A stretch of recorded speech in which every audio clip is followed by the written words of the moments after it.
What is up, man? Happy Tuesday, bruh. Y'all see the title, man. Y'all know what's going on. Let me drink some water real quick. Story time with YsEats, man. Now, this is not no wild lunatic story. Nothing crazy like that, bro. This is a story that really opened my eyes to like the world and what my potential was, how great my influence was, and how you really gotta like it's good to feel like you're important, but then the world is also important in a sense. And in order for you to understand that, you got to kind of step out of feeling like you're important. You feel me?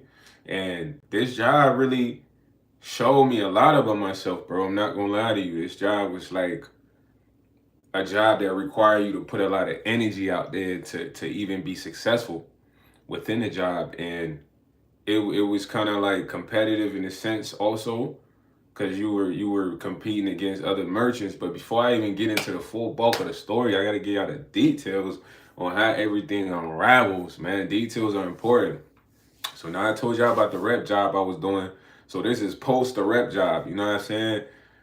Long story short, with the rep job, I had to resign because one of the original people at my stores was hating on me and ended up reporting me for not coming there regularly. So the main dude, Rich, that hired me, he didn't even want to let me go. He's like, unfortunately, I do not want to terminate you, but it'd be best in your interest to resign. So I resigned.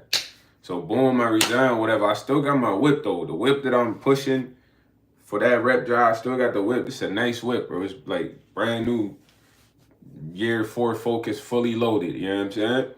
So I got the whip, and I'm one thing about me, even though I was trapping, bro, I always had a job. I did not have a job except for one point in my life. It was for 3 years, but I had a legitimate business. That's why I didn't have a job. You know what I'm saying? At the time, I wasn't trapping. I had a legitimate business that I survived off for 3 years. But that's a whole different story, bro. You feel me? Now, at the time, like I said, I always kept a job when I was trapping. I'm still trapping at this time, bro. So I'm looking for another job because I resigned from the other job, whatever. But I was the best rep they had. That's what I was told. So I was sad I had to resign, but I ain't gonna lie. I was tired going 2, 3 hours away every weekend, anyways, whatever. So I'm talking to this Hispanic shorty at the time, bruh. You know, we kicking it or whatever, and she like, just come work with me. Just come work with me at the mall. So I'm like, man, honestly, bro, I'm not trying to work. I wasn't trying to work at the mall. The mall is a very populated area, bro. You see too many people you know, bro. So I was just looking like, man, I'm very low key. I'm not really trying to really be just chilling in the mall, and that's what I'm telling Shorty. But somehow, shout out to Sakuna. She gave me somehow convinced me to come to the interview, bro. So when I come to the interview, fam, this is a kiosk job. Now, when you go to big malls, you see the little small shops on the first floor, second floor. They're not actual retail stores. They're just small shops, and they're selling knickknacks, patty wax. You know what I mean? Hit them with a hat. You know what I mean? Knickknacks, patty wax, different items, toys, clothes, hats, shoe cleaners. You know what I'm saying? Those guys. So when I get there, bro, it's two owners, bro. These dudes is Jewish. They speak Arabic, but they speak a lot of other languages, bro. These dudes are like literally, I don't know. These guys are like geniuses. That's how I'm gonna say it, but they're mastermind manipulators, bro. You feel what I mean? But there's a good guy and a bad guy always. You feel me? In every situation. So I ain't gonna lie. My cousin brought me to the interview. No, I had a car at the time. So my cousin rode with me to the interview. He in the mall. They literally interviewed me in front of the kiosk. The one guy that was like one of the main owners that was more behind the scene the whole time, he literally grilling me through the interview because we face to face. So when he literally mugging me, grilling me, his arms is like this, just kind of closed off, and this is gonna be very important. The other dude, he talking to me, he like a little bit shorter by my height. The other dude probably like a little like 6 feet, 6'1". He grilling me. The dude, the O and Y grilling me. That's his name. His name started with a Y. O is just talking to me. He's like, you gotta be serious. are you working? This is the accent. When you come here, you gotta take care of the merchandise. I'm like, yeah, man, all that sounds good. I'm chopped, bro. I'm like, man, these dudes bugging. You know what I'm saying? Like, what they talking about, man? I'm ready to just start this job, you heard? So at the time, I ain't gonna lie, bro, it was just, I always knew I had influence growing up, because, bro, people would do certain things as I did it, but it was never like, I realized, like, man, I could really influence people with just being me, or just having a certain goal in mind if I really put the energy into it. This job taught me that. So when I remember the first day I come to the job, bro, I'm working at the mall. So, bro, I'm coming fresh every day, bro. Because to me it matters. I'm at the mall. Personally, I don't want to go to the mall unless I'm gonna go shop, and I'm coming dipped. You know what I mean? Presentation. So when I get to the first day, I'm dipped. I'm working with this Puerto Rican guy. He from Puerto Rico, fresh from Puerto Rico, dog. He working for these dudes. Keep in mind, these dudes had a white boy that was working for them.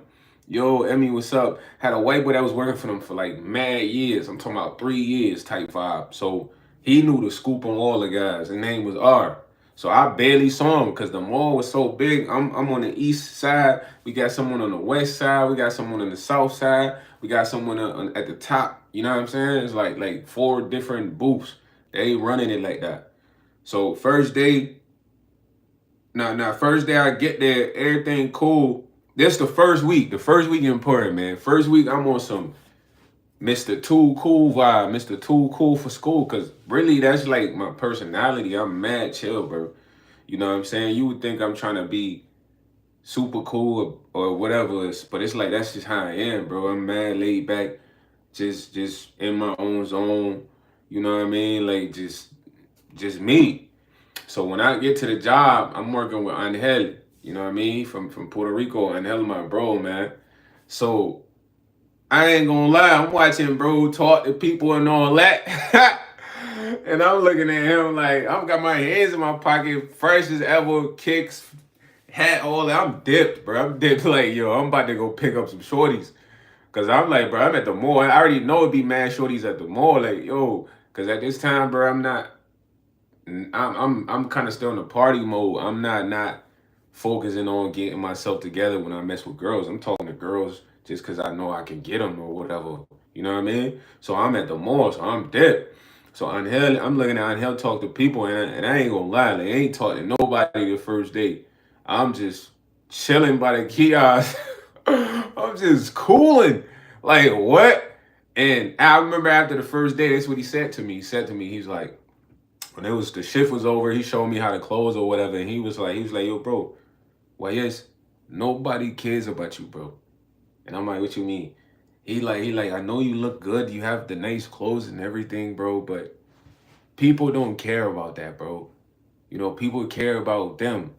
So if you're gonna want to do this job, bro, you have to learn how to like not be so all about yourself. And it wasn't like I was narcissistic, but it's like, bro, I'm not talking to these people. These people got to talk to me. And he's telling me like it don't work like that, bro. These people are here to shop, get what they want. You want these people to talk to you. You gotta step out of your cool guy zone, Mr. Fresh Fly, and literally get their attention. You know what I mean? That's what I took from it. So I'm like, man, I don't know what bro talking about. Man, I go to the crib, regular day, go trap, whatever. I come back next day, I'm dipped, overly dipped. I'm like, yo, if the first fit that day ain't get them, I'm coming back the next day so dipped, they gonna have to talk to me, you heard? I'm gonna just post up, super fly, fresh. They gonna have to talk to me. So, you know, I ain't gonna lie, second day I get there, I'm more fresh than the first day, bro. Every outfit gotta be fresh, you know what I'm saying? So I'm gonna keep this a buck with y'all, bro. This is a real story. So I get there second day, I ain't gonna lie, I ain't really selling nothing. But I'm super dipped. I remember I had this one lady come talk to me, but she wasn't really on nothing, bro. So I'm like, dang, man, I'm fresh as ever, man. I'm smooth. What's up with this sales stuff, bro? They gotta come holler at me, bro. I'm dipped at the job. That's all it takes. Looking good. That's all it takes. That's all I need. So I ain't gonna lie. The first week, I wasn't really selling nothing. But I was fresh as ever every day, new shoes, new clothes, whatever. So after the first week, I ain't gonna lie, I'm like, man, I'm not feeling the job. But then something was just like, something about me is like, man, I always gotta prove to myself I can do something, bro. If I fail at it, I'm gonna come back and try it and try it until I can succeed. It's just like a OCD thing that I have. You feel me? It's just like an OCD-ness. It's like I might not accomplish this one time, but it's like if it's something gonna eat me up, like nah, go try it again, go try it again. So I'm like, all right, whatever. I'm not gonna quit. So when I went home that weekend, I'm talking to my cousin. I'm like, yo, cousin, I'm fresh as ever, man. Like, you know, I'm in the mall, like I ain't really making sales, and he like social. He like social, but you really like you really the Mr. Smooth operator with the words. You supposed to be going dumb. He like, is you talking to folks? I'm like, nah, I ain't even talking to these guys. He like, you bugging. You know what I mean? That's what you gotta do. Woo, woo. That's what you gotta do. So I'm like, you right, you right. Cause the reason I wasn't succeeding, bro, first week is cause I was focused more on my appearance.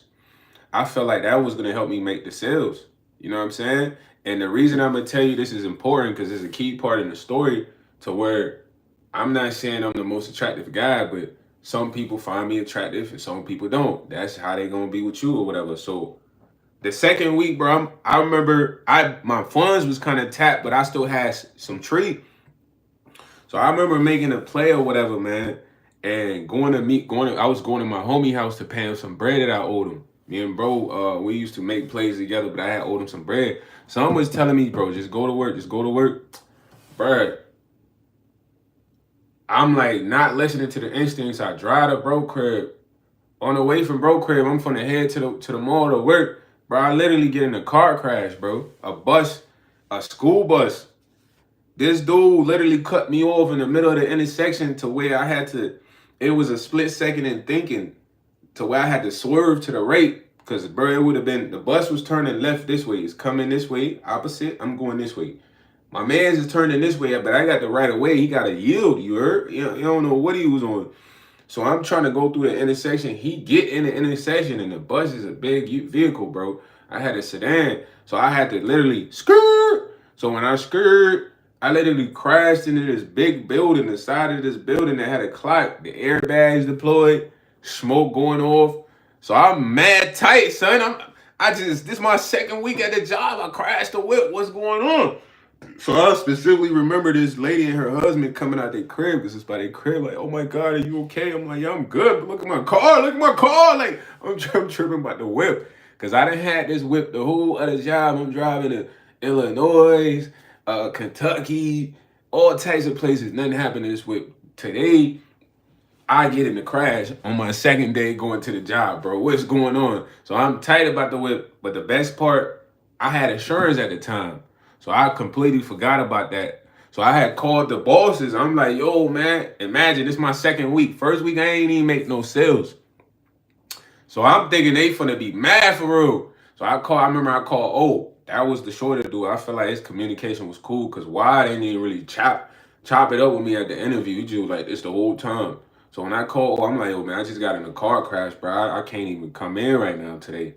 You know, I gotta figure out how I'm gonna get to work tomorrow. He like, all right, it's cool, just figure that out. Woo, woo. So I specifically remember I had this other girl I was talking to. Shout out to Ari, man. Ari, bro, it's like God brings certain people in places in your life at certain moments for specific reasons, bro. Me and Ari went to the same school. We never talked to each other, bro. We never even hung out, fam. We probably saw each other in the hallway, graduate, never talked to each other. I'm staying at a certain place that's so far away from my job, gang. I need to have a whip because it's like it's not on a bus line. For some reason, somehow, Ari hit me. You know what I mean? Me and Ari started kicking it. You dig? Whole time, Ari's dropping me off at work for like the whole week. From her crib to the mall, like 30 minutes. You feel me? Shout out to Ari, man. She dropping me off at the mall. But that was like a split phase with Ari, bro. I never used to hang out with Ari, talk to Ari or nothing. So Ari dropping me off at work. So the whole time at work, I ain't get my first check yet. So that week, bro, I ain't gonna lie. After crashing the whip and all that, I'm like, bro, I don't even care about putting on the freshest fit today, tomorrow, none of that. You know what I mean? What I'm gonna do is I'm gonna find 2 jeans, boom. These gonna be my work fits. Then I'm gonna find 2 shirts. Boom. You every time you see me at the mall, I'm gonna have this jeans and this shirt, and I'm gonna have this jean and this shirt. You might be like, yo, this man don't never change his clothes, but them joints is getting washed, rotated. Cause bro, I realize I'm like, dang, I'm getting mad fresh. I ain't making sales. That don't really matter. I need to lock in on a uniform and focus on selling. Yeah, I'm thinking I'm gonna make sales because I look decent or whatever, but it's not rocking like that. The car just got crashed. Ari dropping me off, you know what I mean? I gotta throw Ari some gas here and there, you know what I mean? Some tree here and there to keep her good because she looking out for your boy, you know what I mean? She chilling with me, kicking it with me. So second week come, bro. I'm talking to people. I see my boy Lock. I'm like, yo, Lock, my man. Yo, I appreciate the fit you got on, but you missing one more accessory. I got that for you. So I'm thinking of the craziest stuff to say now, you heard? I'm thinking of literally sales pitch on the fly. Like, don't let me see one of y'all walking past the kiosk with your phone on. I'm like, yo, Tyler, check your phone, bro. I just sent you a message. Now you laughing like, what? This guy, who is he? How does he have my number? That's what you're thinking. You're like, what message? And now you look at your phone, like, look, forget the phone, man. Come talk to me in person, though. It's better. The message is better in person. Now, if you stop, I got you. I'm like, yo, check this out, man. I got all these merchandise right here. I just got to ask you one quick question. And it's like everything is like rapid. It's like I became like a shark, bro. When I say I became a shark, bro, it was like, dude, I was talking to so much people regularly. I literally would go home and just not want to talk. You know what I mean? But I was killing it. Now, when I first started, they didn't have no point system. Like point system would mean like they count your sales throughout the day. All that was tally on paper. So these dudes was top manipulators though. So when they seen the potential I had, they say the potential my trainer Angel had. He was from Puerto Rico. He ain't had nothing, bro. He just came to the US to work for these guys. I don't even know how they got in contact with Buddy. Buddy came from Puerto Rico to work for these guys specifically, bro. He ain't had no one here. He was dolly. So me and him, he be talking. He like, yeah, I'm from Puerto Rico. I'm just working for these guys. They got him an apartment. They got him a car. And it was paying him.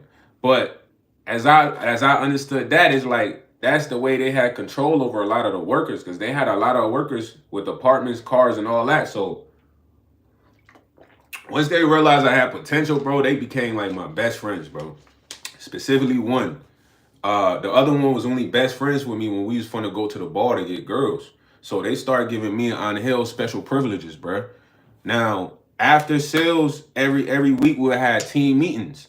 So let's say me, Stevie, Jika, Jika working on the west side of the mall, you know what I mean? Stevie on the east, I'm on the north, and then somebody else on the south. We all would meet after every week at they like luxury apartment. They had a penthouse.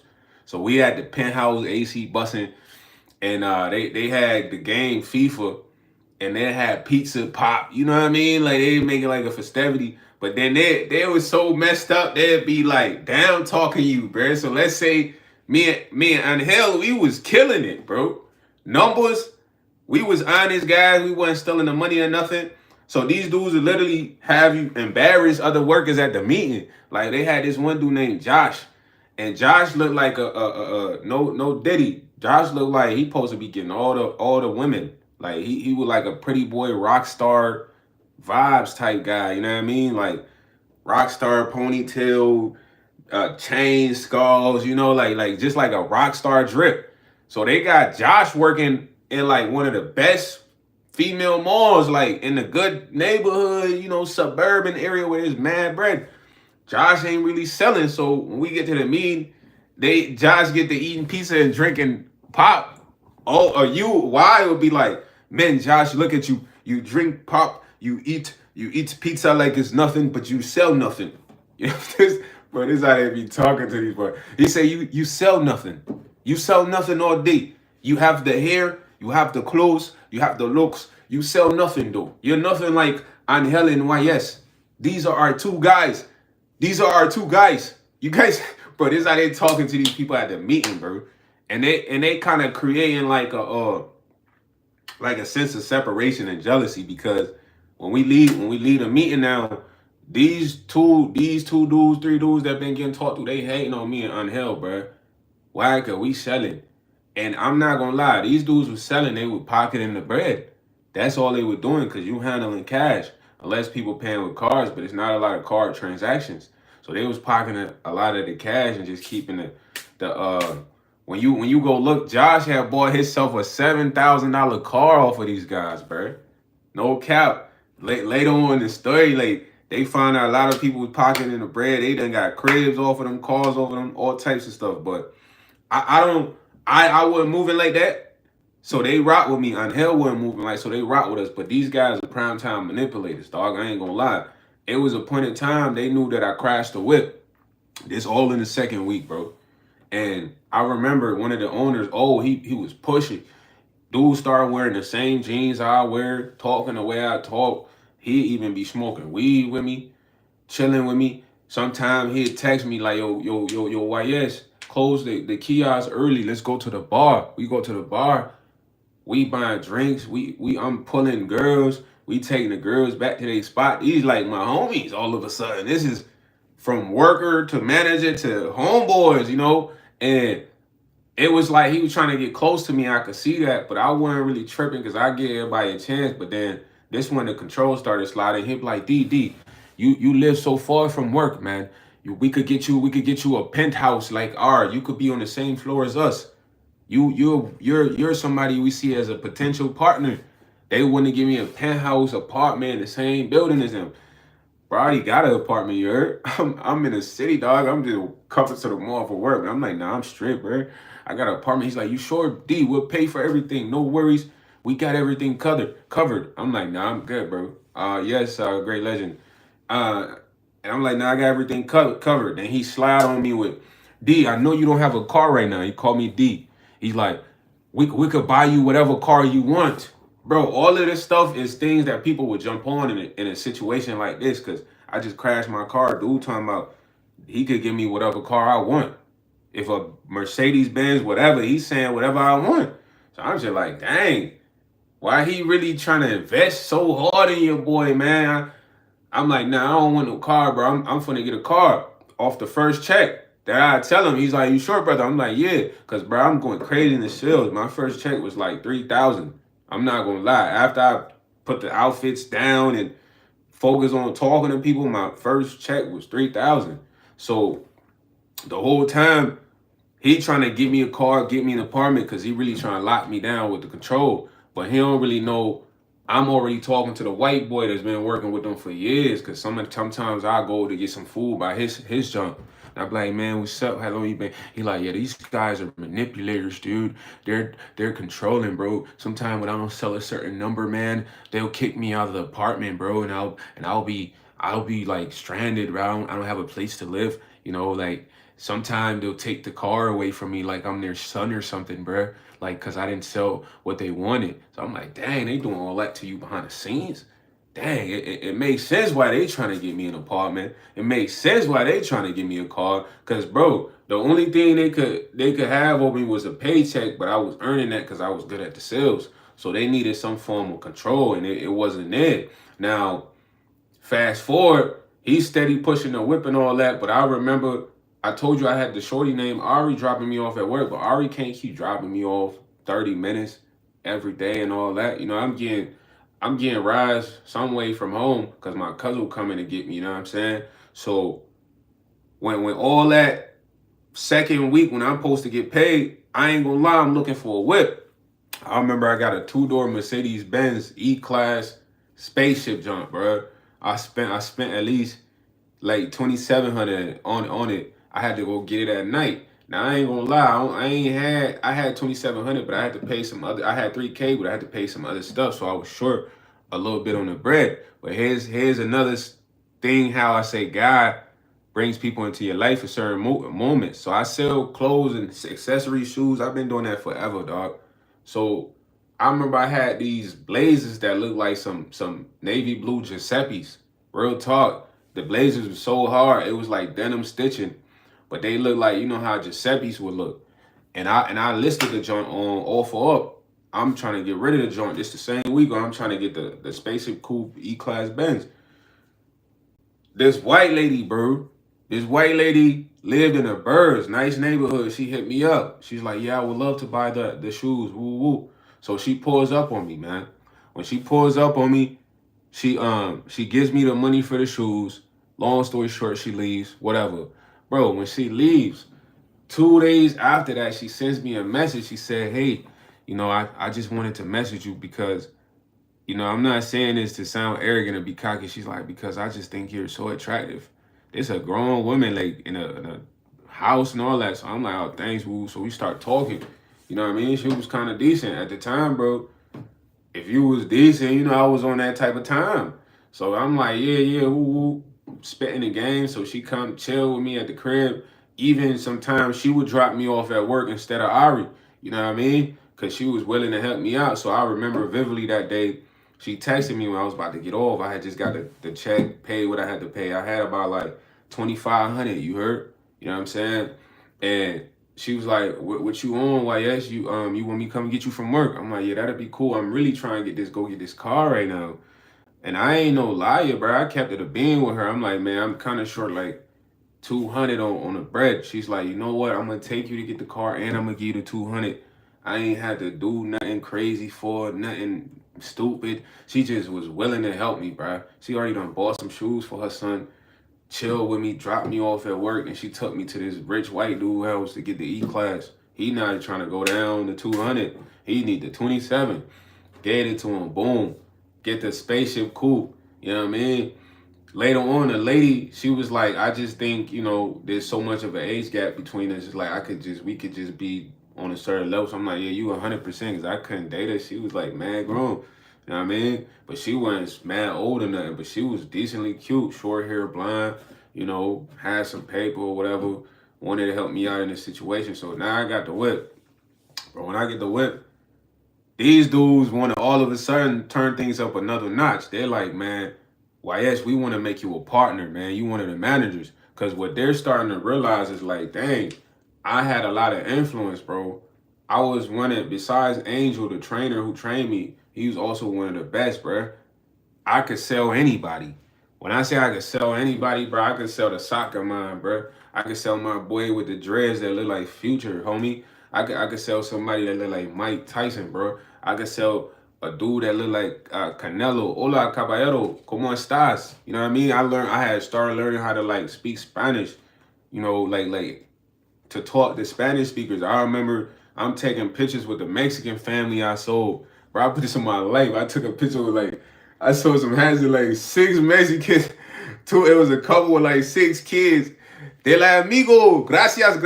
I'm like, you know what I'm saying? Thank you. You know what I mean? Thank you, friend. Thank you. Like, it's like, let's take a photograph. Una photograph? I'm like, see, photograph. You take a whole picture with the family. This is no bluff, but working there, it's like, bro, people are attracted to who you are, bro. Yeah, I used to get fresh, get dipped, but I wasn't selling. When I put myself outside of the material things and my looks or whatever, bro, I was going dumb. I could literally sell anybody, bro. I literally sold everybody that works at a kiosk in the mall a hat. Do you get what I'm saying? These people work at their kiosk.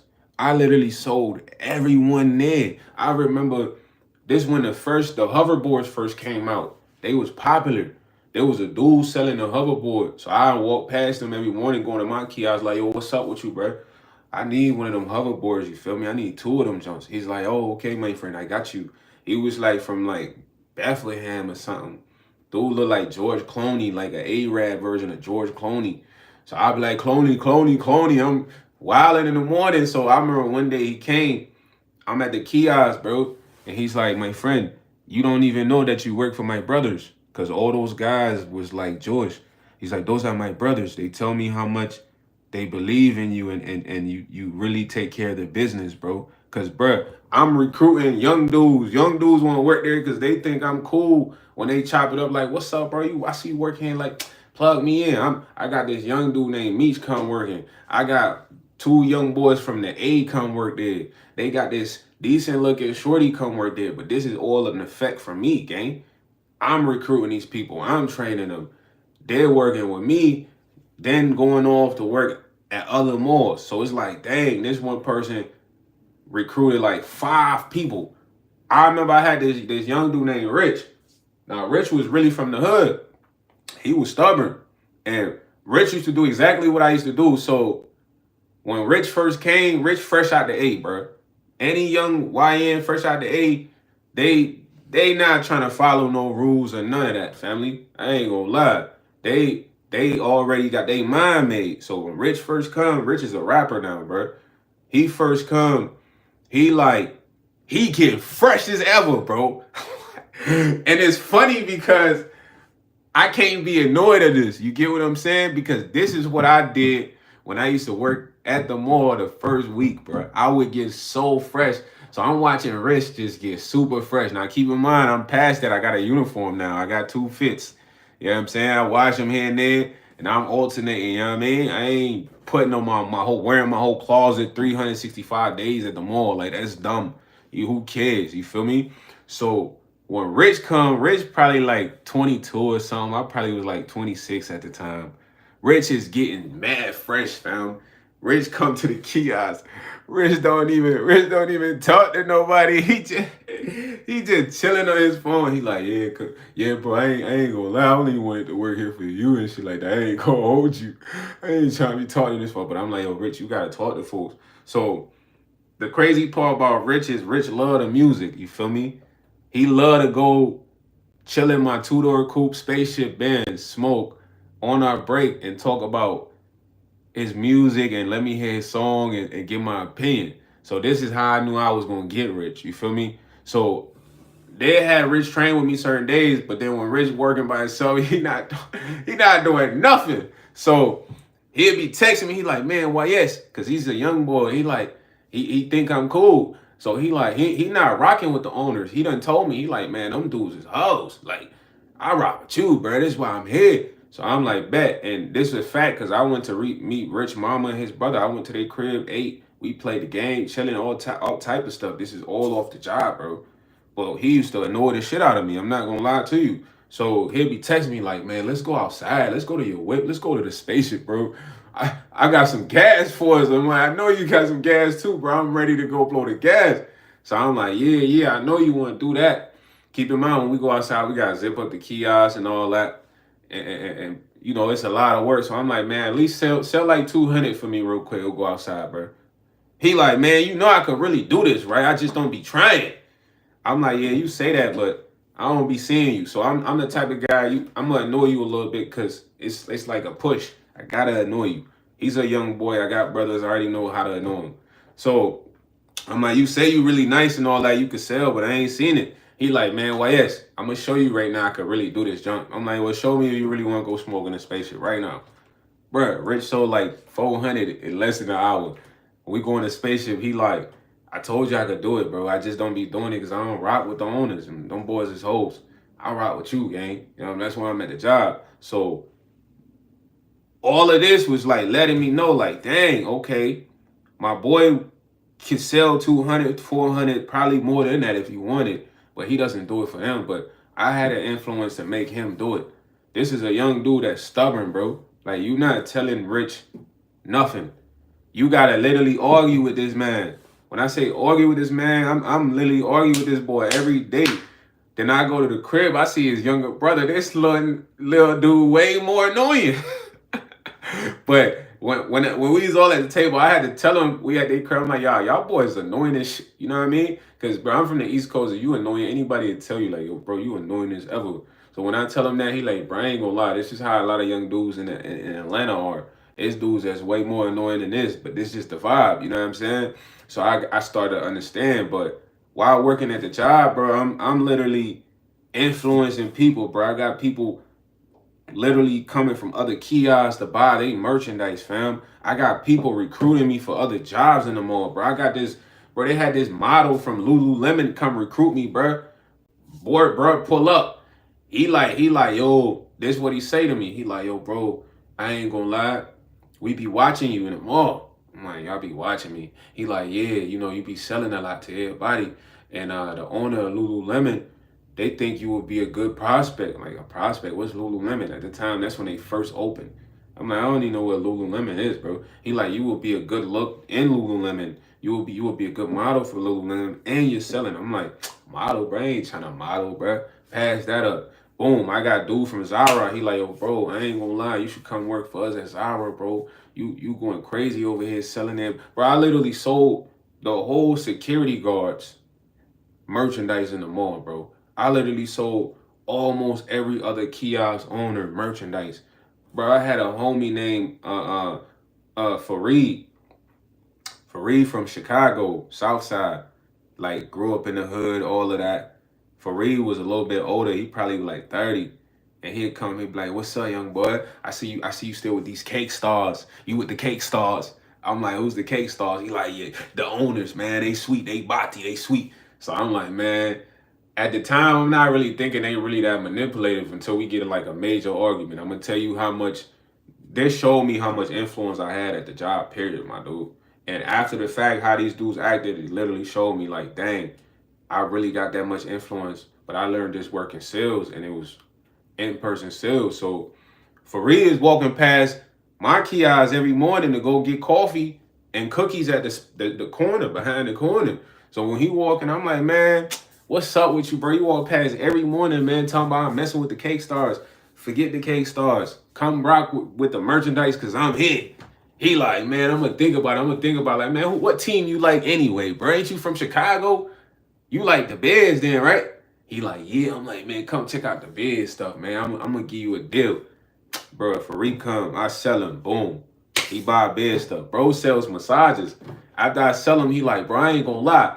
I don't buy from nobody in this joint, you heard? But you my mans. Tell you what, come play 2K at the crib. Bro, I'm going playing 2K with Fareed smoking. He like, man, come work for us. They all in there like, yo, come work. Quit them boys, come work for us. I'm like, nah, bro. Cause I got loyalty, bro. I'm like, nah, I'm rocking with them right now. But bro, everybody in the mall wanted me to work for them. Everybody in the mall. I had this Asian dude. The Asian dude should have been getting so much bread.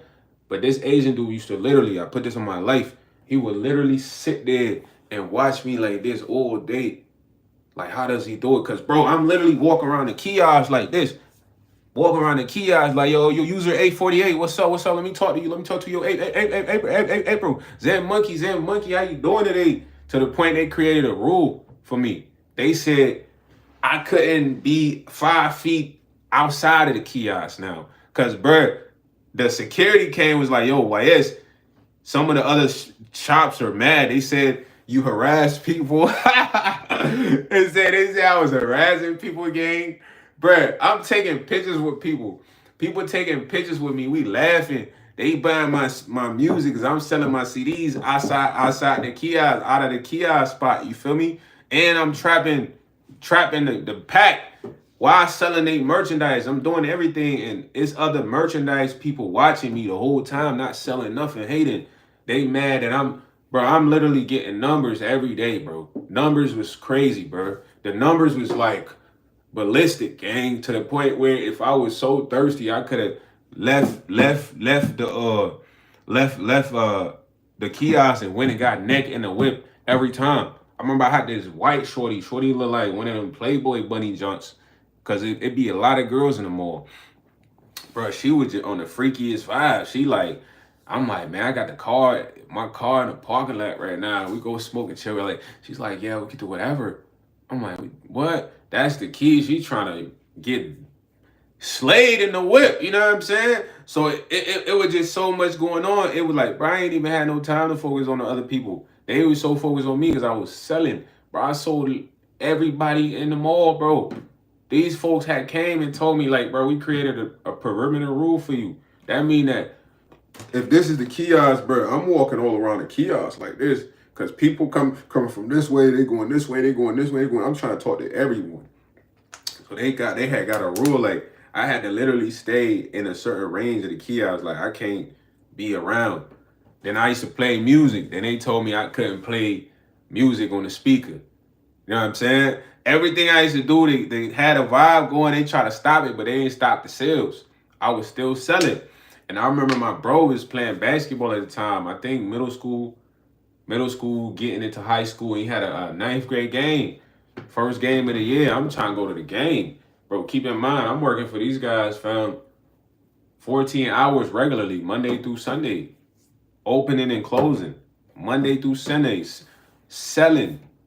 The only downfall I had in that job was my timing, but I made up for it with my skills. So when I say my timing, I ain't gonna lie, it'd be times I was late to work, like an hour. I done overslept, you know what I mean? Cause I was getting lit the last night or whatever, so I done overslept an hour, bro. Boom. When I get there, people already up on me in sales, 1,500, 1,000, 700, 800. Cause this now we got a system and show you everybody. So I'm just like, dang, I gotta catch up. They up 1,500, 1,000, bro. I would catch up every time and get back in the lead. Cause it'll tell you who's winning. They say YS is in the lead right now in sales for the day. So I'm like, what? Angel right now, because Angel was my biggest competition, bro. Angel was the guy who trained me. He was one of the best. I'm like, Angel 1,500? Now I got to catch up. I'm boom, boom, boom, boom, boom, boom. Bro, it was even people in the mall that said they'll never buy from me. I remember I used to talk to dudes every morning. I remember I had this one white dude. He was an older guy. He liked the Vikings or something. We had all sports team apparel, bro. He like the Vikings. I think about what to say to him every morning to get him to buy a Vikings hat or a Viking gear. There's one morning he walking with his wife, you feel me?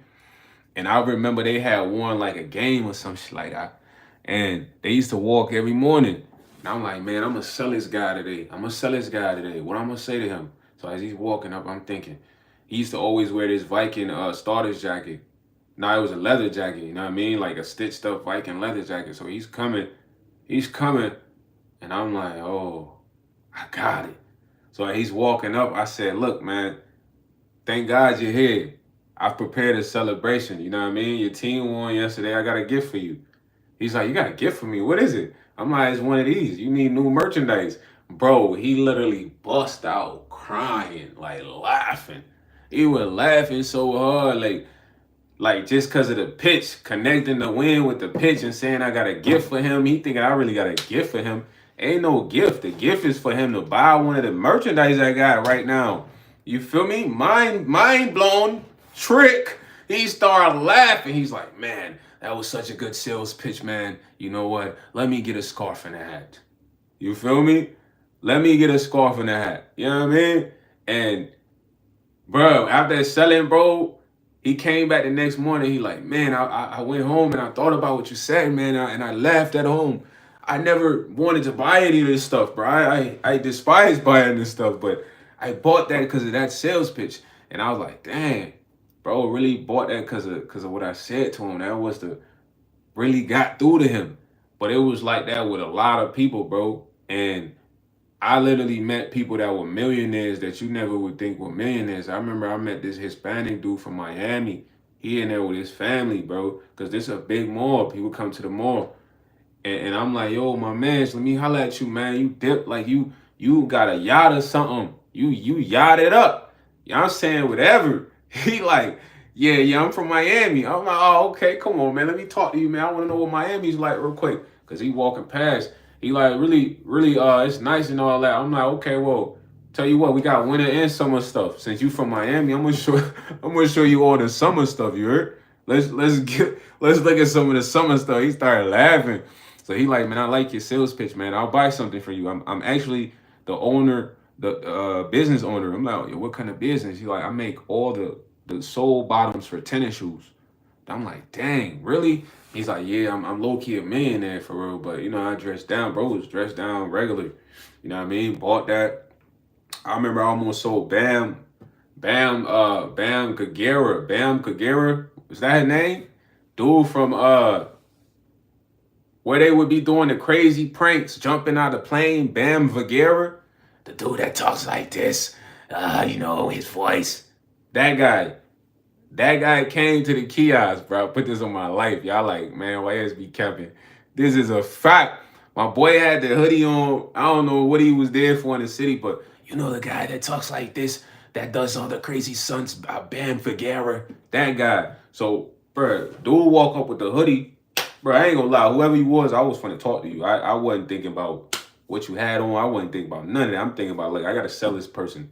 So he walk up. I'm like, yo, my mans, I see you got the hood on, but let's replace that with a hat or something. He's like, yeah, let's see what all you got here. Cause you know, bro got a real raspy voice, and you gonna hear that voice. So when he started talking, I'm thinking like, man, I done heard this voice on TV. I done heard this voice on TV. So when I say that, I'm like, man, is this Bam Forgier? Are you Bam Forgier, bro? When I say that, he walked off immediately.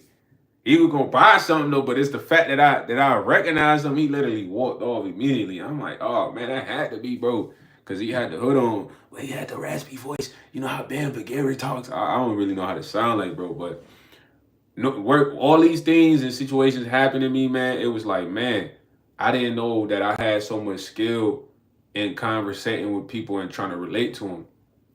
You know what I'm saying? I didn't know that I had the ability to stop people and say certain things to them that'll make them stop thinking about what they're thinking about. That'll make them stop and want to talk to me and find out what I gotta say. You know what I'm saying? This is what the job taught. Cause bro, if you didn't talk to any of those people, they never talk to you. It'll be mornings I get there, I get back in my cool guy mode where it's just like, yeah, I ain't really trying to talk to nobody. I'm chilling. Bro, an hour go by, I ain't sold nothing. 2 hours go by, I ain't sold nothing. That's because I'm on the cool guy mode. But when I get up out of there, I'm like, yo, my man, you got my coffee for me? I'm saying crazy stuff. Let's say I see El Nasri walking past me at the kiosk. I be like, yo, my man, where my coffee at? El Nasri, two things gonna happen. They gonna start laughing or they gonna be pissed off. Like, coffee? I'm not getting you coffee. Then when he say, El Nasri say, I'm not getting you coffee, I say, perfect. I ain't really want coffee, but tell you what you can do for me. Take a look at what I got over here real quick. Boom. So it's like I was coming up with like all types of stuff to say, bro, to get people's attention. And a lot of the times it was just on the money. It was working. It was working. It was working. So I want to go to my brother's basketball game. My brother got a ninth grade basketball game. I want to go see him hoop. Bro, I'm working for these guys every day, and I don't take no day offs. I specifically remember asking dude, I'm like, yo, bro, I need to have Saturday off, Friday and Saturday off. My bro got 2 games.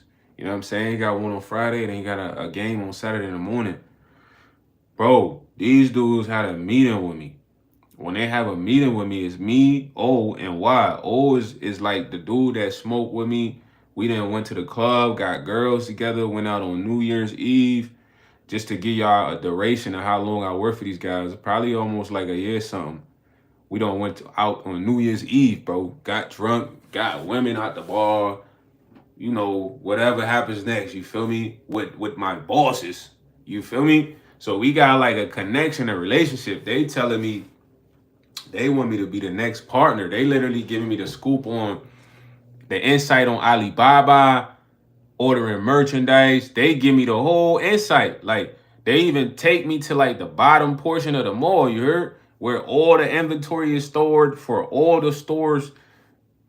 Every store, they have lockers down there. So they like, yeah, D, we really want you to be one of the ones, one of the managers or one of the business partner or third person. Because keep in mind, these dudes done this in every major city, bro. New York, Houston, Las Vegas. They done went to every mall in every major city, had a kiosk, more than one kiosk there for about 3 to 4 years, ran it up, went to the next city. This is what they're telling me, bro. So I'm like, dang, this how the game is and all that. He's like, yeah, we want you to really be that. So I'm like, man, they might just be feeding me all this because they want to figure out how else to control me because I got my own car, got my own crib. I'm selling like crazy. I'm doing everything they want. It'll be times where these dudes said they would watch me without me knowing in the mall. They go to like the 3rd floor. Creeps. They telling me this. They tell me this after doing this. They're like, yeah, D, we watch you sometime. You're amazing. We watch you sell everyone. You're one of the guys. I'm like, you watch me. Like, they be like, yeah, sometimes I stand on the 3rd floor and I just watch you for hours. And I'll be like, what the heck? Some days he said he'll be at home. The one of the owners, he'll be at home and he just gets motivated to come and he just want to sell with me. Then we'll be playing, he used to play reggaeton music because he spoke Spanish. That's how I really like listening to reggaeton music. So bro be playing all these reggaeton artists, the Sean Fire. I'm picking it up, and he's speaking Spanish to the Hispanics and all that. So I'm like, man, I'm kind of torn because it's like, man, I like Doe vibe, but I don't like Y vibe. And then it's like, it's like he's cool because he's really like my friend, but then he still gotta be the business owner. So that was dude. I had a connection with the other owner. I ain't had no connection with him at all.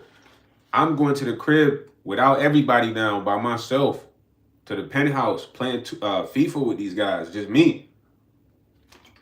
And hell's not coming. None of the other workers are coming. It's like I'm the only one they rock with right now. So when I play 2K with O, not 2K FIFA with O, I ain't gonna lie, it was back and forth. But when I played Y, he'd stomp me every time, and he'd be talking crazy. He'd be talking, he's like, oh, he got so close but no cigar. Like this guy was like a douchebag, you heard? So I remember I beat him one time. He got so mad, he just went in the room. But then they had me in the room. They showed me new merchandise. They just included me like I was one of their brothers, like Jewish brothers, man. I ain't gonna hold you. But then it was like I couldn't trust them at the same time because we was getting into like a situation that changed my whole perspective, bro. I had never asked for a day off, bro. I had worked for these guys 14 hours a day, every day, Monday through Sunday, opening and closing. I just wanted to go to my brother's game at the time, Friday and Saturday morning. Bro, when we sat down and had a meeting, the other owner was like, oh, man, those are one of the most important days for us. Why not Sunday? Why not take Sunday off? So I'm like, Sunday? This is why, not the one I'm close with. Oh, I'm like, bro, why would I take Sunday off? The game is not Sunday. He's playing Friday and Saturday.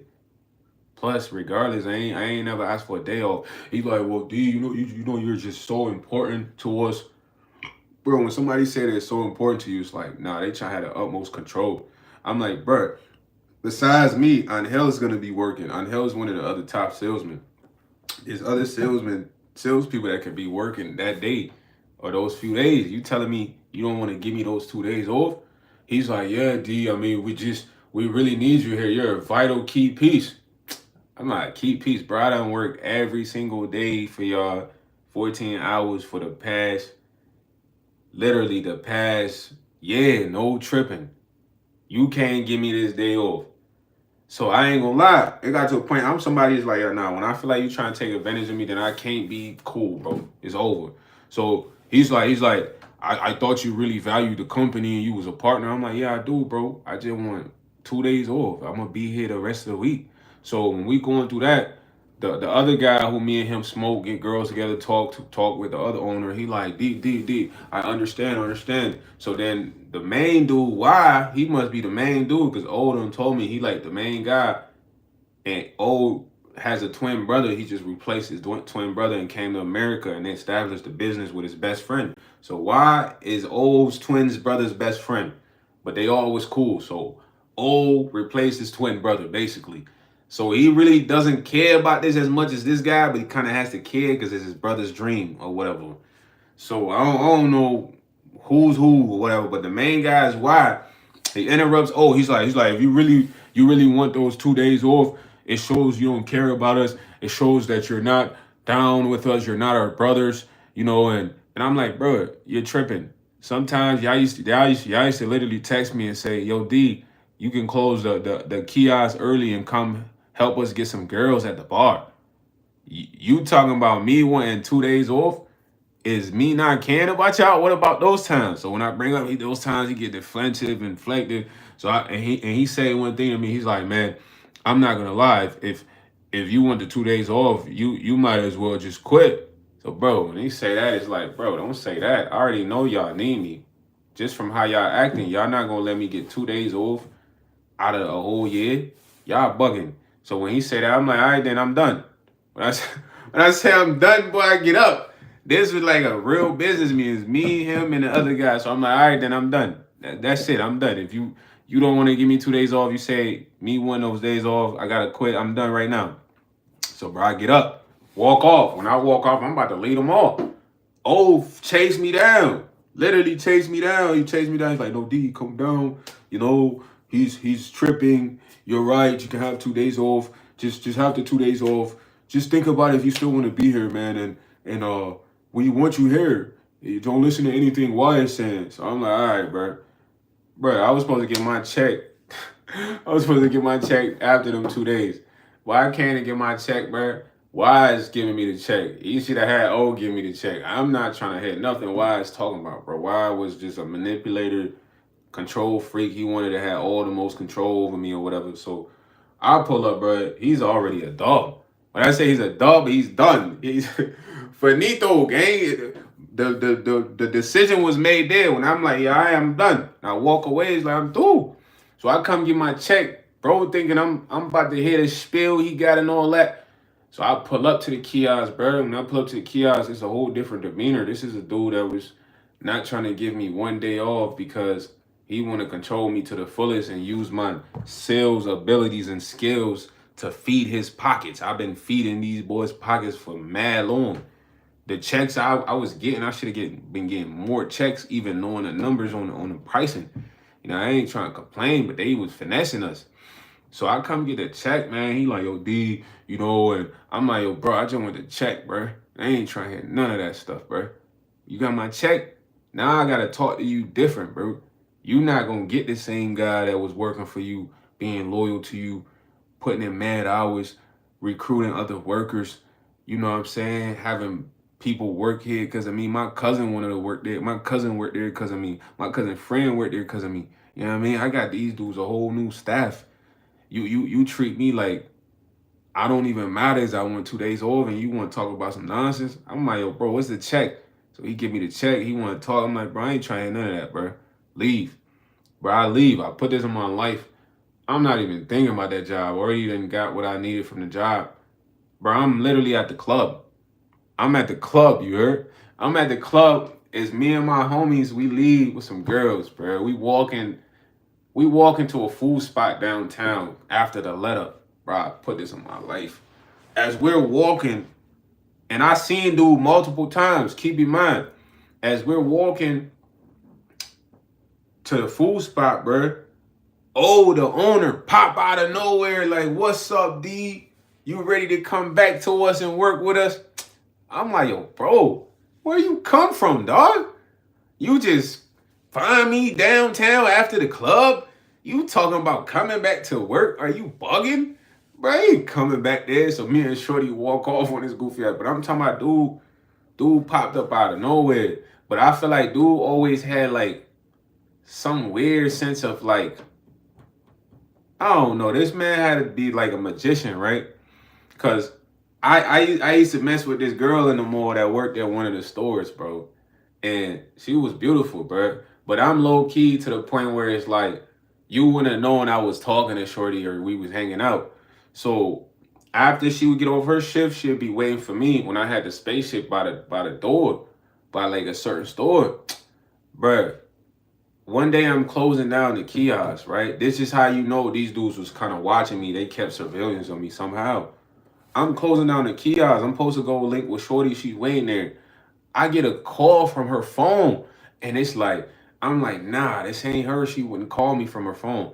Bro, it's one of the owners. Oh, he's like, hey, D, I'm here with your girl. And I'm like, bruh, how do you even know I'm talking to Shorty? He like, we always watching you, man. And I'm like, bro, get off her phone, dog. He hung up the phone. But I'm like, dude, how he even know I'm messing with Shorty? So when bro popped up on me downtown randomly, it threw me off. It's like, dog, after I left the kiosk, my boy is still somehow knowing where I'm at. It's no way. Another time, I'm getting some food or whatever, right? I don't even know it was a restaurant, not even by the mall, bro. I see him. He pop up. He like, so D, you changed your mind? You ready to come back to the kiosk? And I'm like, bro, no, bro. Like, I'm not coming back to the kiosk, dog. Like, you've been following me, popping up here, popping up there, popping up here. I'm not coming back. But it's like, dang, my man treated me like Michael Jordan of the kiosk. He treated me like the Kobe Bryant. What does he really want so much? Then I'm like, dang, let me start thinking. I'm like, man, it must be the influence, bro. Cause they might never have another person that's gonna go that hard. And he realized that after me leaving. And the fact that I left, it was like God only put me in that job to understand performance. Like when I say performance, for me to even get on here and be able to talk confidently with y'all, regardless of the comments, it's the same thing as being in sales and trying to sell people and receive rejection. You know what I mean? So that really hyped me up. It's like, all right, you gotta perform if you want results. You gotta perform if you want this. You gotta step out of your bubble if you want this. You gotta believe what you say is gonna make a difference if you want this. And this is all I learned in the job, bro. I learned how to literally talk to people, connect with them. I learned how to influence people. I learned how much influence I got. I learned I got so much influence that these dudes is literally chasing me after I quit. I'm talking about homie is popping up random spots, and it's like, yo, bro, I'm never coming back. To the point where after I saw him 2, 3 more times, he even texted me for us to have a meeting. When we had the meeting, I ain't gonna lie, I knew the ball was in my court. Cause I'm like, they been after me since I left. They must have known that, like, yo, this man here can carry us. We can long as we can hype him up, gas him up, control him, keep him on lock, we can make millions. You know what I'm saying? So they text me, boom, let's have a meeting, D, at the mall, please. We want to talk to you. So, bro, this is like literally months done went past after I quit, bro. Me and my cousin, I'm like, man, let's go see what these dudes talking about, man. So I'll pull up. I ain't gonna lie, I pull up different this time, bro. I pull up on some what's the word? What's the word? I pull up on some I don't give a type vibe. And me being like that is different, you know what I mean? Is you want me to care, bro. I'm a caring guy. You want me to care. When I don't care, it's like, bro, I'm not cool. So when we pull up, I remember we sat in the food court. It's my cousin right there. He like, I'm gonna let you handle that, Sosa. He chilling right here, right by me. They in front of me. So I start clowning why, cause I never liked Buddy anyway. Buddy had some bangs right here, some shit like that. I'm like, man, you got bangs? What you trying to be, one of them little girls or something? Clowning him off rip. So he don't even laugh. So I just laugh in his face like, ah, cause the whole time I was there, he was a douchebag. You know what I mean? Now you want me back, but I'm coming at you like, dog, y'all ain't gonna get me back. I've been telling Buddy no the whole time since he been popping up. Dude been popping up on me randomly. After the club, I'm at the restaurant, just randomly popping up. How is this man finding me? How is this man knowing where I'm at? It's no way, coincidentally, you gonna be at the same spot that I'm at 3, 4 times randomly. You know what I mean? You stalking me at this point, bro. So when we sit at the meeting, they get to speak in Arabic, Hebrew or whatever. So the whole time, I don't understand Arabic, but I remember the main owner saying something in Arabic like son, lahain, lahain. But it sounded like he was telling him like, YS knows the ball is in his court. Look how he's acting. And I'm like, yeah, it's in my court. When the ball was in your court, you forgot how you was acting. You was acting like a warlord. You wasn't even trying to show no courtesy to somebody who's been loyal to you for years. Put energy in for years. Sold mad money, made mad bread for you. You treated him like, yo, this man is disposable. Then when I leave, you realize, nah, Buddy had too much influence in the cell. We need him back. So when I come back, it's like, bro, I'm on some douchebag vibes. That ain't nice. You weren't nice. I had to tell you I had to be done for you to realize this was potential was good. You feel me? And God only put me in that position to learn that, bro. Not for him. So once I learned what I need to learn, I realized I'm like, bro, I don't even need these guys. Now I know how the business works. So if I ever want to do a kiosk, I do it myself. I could sell. Boom, that's obvious. That's the reason they on my back. So all I need is the merchandise. You feel me? That's what I learned. When he was talking and all that, he's like, yeah, D, we want to make you manager. We got everything set up. I'm like, bro, I ain't gonna lie. You've been following me everywhere for like almost a month. I don't know how you're doing it, but you need to stop doing it. At the end of the day, what we had is in the past, man. It was a good time. Sometimes a lot of good things come to an end. But I tell you about the job because, bro, this was a job from God for me to understand my potential. Like, I got to reach. I could talk to people and influence them. You know what I'm saying? I could say certain things that might change a person's perspective, way of thinking. This is what this job taught me. But mine is the job. It was just prime manipulators, controllers, greedy individuals. That's what the people I was working for. You know what I'm saying? I remember specifically the owner would get mad. The main owner, he would get mad, bro. It'd be mamas in there, bro. It'd be families, bro. And I give them deals on the product because I knew they was getting the products at like 60 cent a bulk. They getting it 60 cent a bulk. I'm gonna give y'all some example on math. They getting, let's say this hat right here, right? Boom, I'm selling these hats and I'm getting these hats, 100 of them at 60 cent. I ain't spending that bread, that much cheese. So when I bring these hats to the kiosks, these hats get marked up to like $25, $30. This is what's happening in the mall. You know what I'm saying? So I'm looking like, man, this mom got like 4 kids, 3 kids. I understand her struggle. Yeah, I'm not the father of these kids, but I'm gonna make sure I tell her, look, you get 2 hats, I'll give you 2 free. Cause these dudes got a bunch of these hats at 60 cent a piece. That covers the spread even if you buy two. Cause you just made them more than 60 cents. You get what I'm saying? And apparently, dude will watch me sometime and he'll be like, D, I want you to max out everyone. You have the credibility to sell 4 hats for $25 each. You can, if anyone can do it, you can do it. And I'm looking at his eye like, bro, I ain't doing that to no mom with 4 kids. Get your goofy ass home, bro. You so money hungry, you should be happy you still getting the $25 off of 60 cents. Because that is 100%, 100,000% profit markup. If you buy something for 60 cents and sell it for $25, you're winning. You feel me? You sell one item for $25, you're winning. But he was so greedy, bro, and he wanted me to be like a greedy douchebag like him. Cause he'd come over there and he'd be in my ear, man. He'll be in my ear like, D, you're the one, man. You're the top salesman. You could literally make us millions, man. You just have to sell everyone high, bro. High, high, high. You're the only one that can sell everyone high. Like, when I say like mind wash, brainwash, these guys was like masterminds at this stuff, bro. They literally try to brainwash you to do what they want. And they got a lot of people with that, but it was like they couldn't get me, they couldn't get my boy Rich. You know what I'm saying? They couldn't get this little shorty named it was a smart girl. She was very smart. She only worked for us for a little bit. But she like, man, these dudes is goofy. They prime time manipulators. It's like she saw it right away. You know what I'm saying? And sometimes people manipulate you when they see your potential, the influence you have. They control you. You know what I'm saying? They try to control you when they see you have a vast amount of influence, a vast amount of potential that they could literally benefit off of.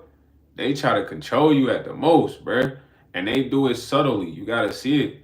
Cause I ain't gonna lie. They tried it with the car in the apartment, it didn't work.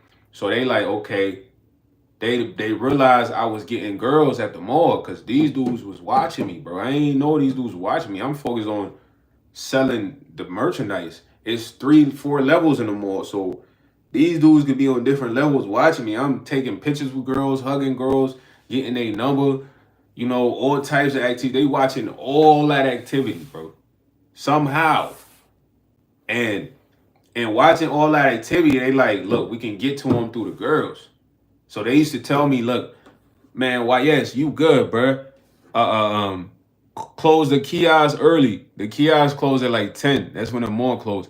They'd be like, YS, close the kiosk at like 8, man. Come with us to the bar, bro. They'll buy us drinks. We in the bar. I'm talking to girls in the bar. They want to come back to the penthouse. So they trying to use me to get the girls. You know what I mean? They couldn't use me with the car, control my house. Because if they got that, they'd be able to control me forever. They'd be like, yo, you ain't sell 500 a day. You got to leave the house until you sell 500 tomorrow. That's how they was doing all those workers. So when none of that worked, they try to get closer to me through the ladies. Bro, I'm talking about these dudes, we going to the club, bro. They buying bottles.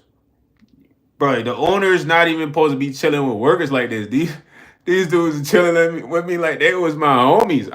Bro, I even had my homies go to their crib for New Year's. We at their crib for New Year's. We go to the bar with them. It's a crazy bar session. We come out the bar, they drunk. You know, I'm faded. You know, we got ladies going back with us to the spot. So I'm like, I'm thinking about all this like, nah, this is a crazy relationship to have with your worker and your bosses. But they was steady trying to break that barrier to where it's like, I would really trust them. I would really be able to do what they want me to do because of that relationship. Because, bro, other than that, they didn't buy my car. I got my own apartment.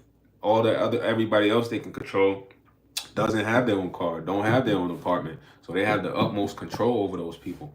You know what I mean? But they need to control me because of my influence. They need that. That's why they want to control me, because of that. You know what I'm saying? Before I even started a job, them dudes thought I was just a regular black dude that's get high. I'm not gonna hold you. After performing, they like, nah, we need him. Cause dude was literally stalking me for like a month after I quit. I ain't never seen something like that happen. And I realized, I'm like, nah, it's deeper than just me working at the kiosk. It's a certain influence that I have, bruh, that is special. And you do too. I'm not saying that about me. I'm saying everybody has some type of influence about themselves, man. And it takes something for you to figure that out, bro. It took me working a job I would be embarrassed about working to figure out my influence. You feel what I'm saying? You said the chat down Penthouse, Face, Snoop Dogg, Jay-Z. I don't know what my boy talking about. But yeah, it took me working that job to understand the level of influence that I have and I've been blessed with. But most people will control you for your potential that they see. You know what I'm saying? They see you got potential. They figure out how to get close to you, try to control you. And I was working for like, man, some of the prime time control freaks, manipulators, bruh. I ain't gonna hold you. These dudes started wearing the clothes I wear. Have you ever seen this before? But they pull up like, yo, D, you like my jeans? They like yours. And I'm like, bro, you got the same jeans I got on? That was at the time, biker jeans was kind of popping. You know, with they had the biker jeans with the stitch, then the rips or whatever. They were kind of popping. So, I had some of the flyest biker jeans in my perspective. You know what I mean? I got the denim wash junk. You know what I mean? Two tones. I got the all black junk with the rips everywhere. So this what I'm rocking, bro. They go get the same jeans. They pull up like, yeah, D. Look at the fit, man. Look at the fit. I'm like, yo, what's up with these guys, man? They bugging. But I'm really not thinking nothing of it. I ain't know like this is all an attempt to like get mad close, you know what I mean? To be able to control me. People gonna try to get mad close to you to try to control you, but the best part about the job was like I learned to really perform, bro. And when I say really perform, really use my energy to reach people. That's all I learned. That's why God put me there. Cause I ain't gonna lie, I was embarrassed working that job. That job's not a job that people are like, oh, people judge you on certain things. Like somebody might be mad you a garbage man or something, and they think that's embarrassing. But they might want to highlight someone who's a lawyer or a banker. You get what I'm saying? So at the time, the job was like a low budget job, but the money was there. But it was like people would see you and be like, oh, you work at the kiosk. You know what I'm saying? Or when you walk past the street vendors, the perspective of a street vendor is not like, street vendor. You know what I mean? It's like you going to have a better perspective if that street vendor had a store. You will be like, oh, this is a store owner. But you won't look at them on that level because they're street vendors. That's how some people think. So I ain't gonna lie. I'm looking like, yo, bro, I'm too cool to be working at the kiosk. That was my perspective. Like, I need to have an official gig. But that was just a stupid thought because you're not too good for like certain jobs. And God was like, nah, I'll put you in a job for you to understand how much influence you had, not how cool you are. Because me being cool didn't help me out the first week. It didn't make a difference if I was cool or not. It made a difference if I could use my energy to relate to people and get them to relate to me. That was the whole point of the story, bro. That was it. A lot of y'all had influence, but y'all don't know how to use your influence. And some of you guys don't even know you have influence, bro, because you're not really paying attention to your potential or abilities. Sometimes it's gonna take you working some type of job or going through a situation to understand, like, dang, I got mad influence, I got mad potential, I got this going on, and working that job, that's what it showed me. Cause, bro, I'm telling you, I sold to everybody, bro. I even made a theme song for the business, and we shot the video in the mall. I'm gonna say this. Anytime you do anything in the mall, there's a top flight security system that picks it up. So if you take a video in the mall, it literally goes to their some type of computer system that they have, bro. I put this in my life. If you take a picture at the mall, any mall, it goes to the video system that they have. So we shoot the video in the mall. I'm in front of the kiosk. That's where I was mixing the music, working and trapping. So we shoot the music video in the mall. The song was based on the business name, so I made a theme song for the business. So, bro, I played them the song. They like, man, we love that song, but everybody else in the mall starts singing this. They walk past, they'll say the song is like T T T. You know what I mean? And I ain't gonna say the words, but that the business name, but that was the initials of the business name, and that was the chorus. So everybody walk past the kiosk, they like T T T T T T, and I'm like, dang, they really know the chorus of this job. Like, I don't even know these people. I'm talking about random other workers like T T T. So one of the security guards came up to me. He used to have this canine dog because the canine dogs be walking through the mall sniffing for like narcotics. And he like, yo, bro, we seen your video. I'm like, my video, how? He's like, you shot it here, right? He's like, yeah, anything you do here, we see. So we seen the video. That's how a lot of the security guards know the lyrics of the song. Because the security guards is walking past saying, T T T. Like, and I'm looking like, dang, this is crazy. But all that was showing me like, dang, you got reach to really have influence, but you have to use your energy, bro. And it can't be negative energy. Cause when I went there feeling like, man, forget everybody, bro, I wasn't doing good in sales. It took a while for me to snap out of that. And it was all based on my energy, bro. For your energy, for you to have influence, you have to have the right amount of energy, and it has to be good. You know what I'm saying? It has to be good, because I had the dude that had the jewelry, bro. If I was selling the jewelry, I would have just put the chains on and I would have sold all the jewelry. But he would just literally sit there. He would never get off the chair. Because I could have sat on the chair. I had a chair too. Bro, I never sat on the chair, bro. Not even to eat. This the kiosk. I'm walking around the kiosk literally, literally the whole time. Unless I'm about to go use the bathroom, get some food to eat, or go smoke. Literally, just like a shark. I'm trying to sell everybody. And this is all based off the energy that I felt like I had, man. I had the energy and influence to do that, man. And being successful in that, it showed me that regardless of what I'm doing, bro, you know what I'm saying? I'm always going to accomplish whatever I want if I can understand how much influence I have and how much energy I need to put into it. That applies to everybody. Everybody has energy and influence. You got to know it, though.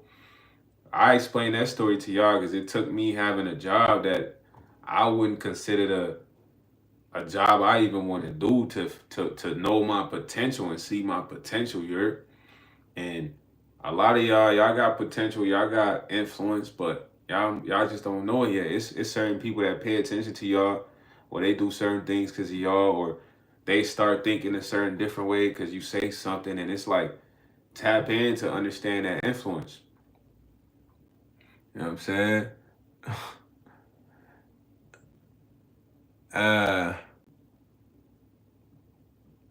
You said I don't even know what Waffle Kings is talking about. It don't really matter how many people I got watching, bro. It's all about what I'm saying. At the end of the day, it's live is gonna be up, so maybe more people. Who am I trying to influence? Anybody that resonates with my energy, man. Good question, DFT. Good question.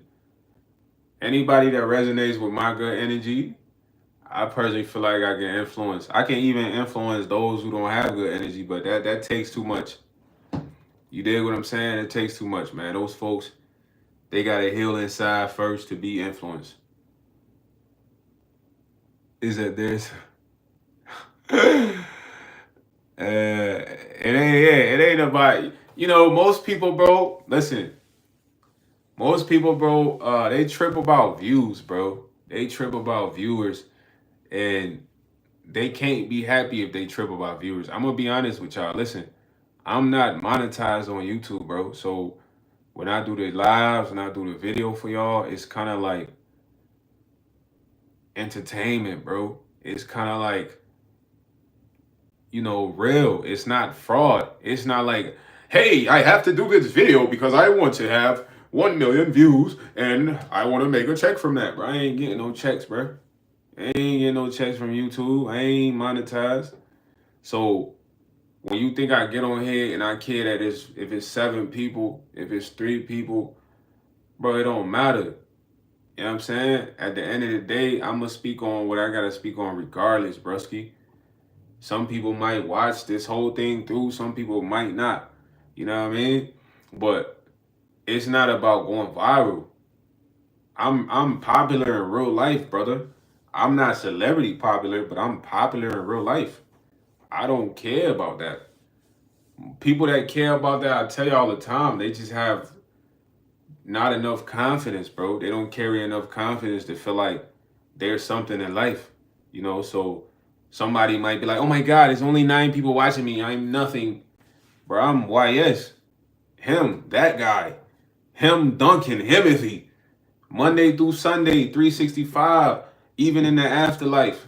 You feel what I mean? That's how I walk around feeling, dog. Even right now, if I ain't got all the bread I want, I still feel like that. You know what I'm saying? I could be staying in the storage unit right now. I still feel like that. Of course, I'm going to be thinking like, yo, how the heck I'm going to get out the storage unit? You heard? I'm going to be thinking that for sure. Like, yo, I get up out the storage unit. But I'm going to still feel like him. Himothy, him Duncan. You know what I'm saying? And I don't say that to perpetrate who I am. That's how y'all should be feeling. People get online and they don't feel good because they got 2 views. Who cares? Who cares? You know what I'm saying? Who cares? Only people that are unhappy cares. I don't care. At the end of the day, if I end the live, it's still gonna be up, broski. So it might be 2 people watching, but who knows how many people might watch it later. You know what I mean? That's gotta be your mindset if you want things to work out. Because a lot of y'all just want instant gratification. Instant gratification is like, obviously, if you look at my YouTube channel, bro, I don't have 100,000 following.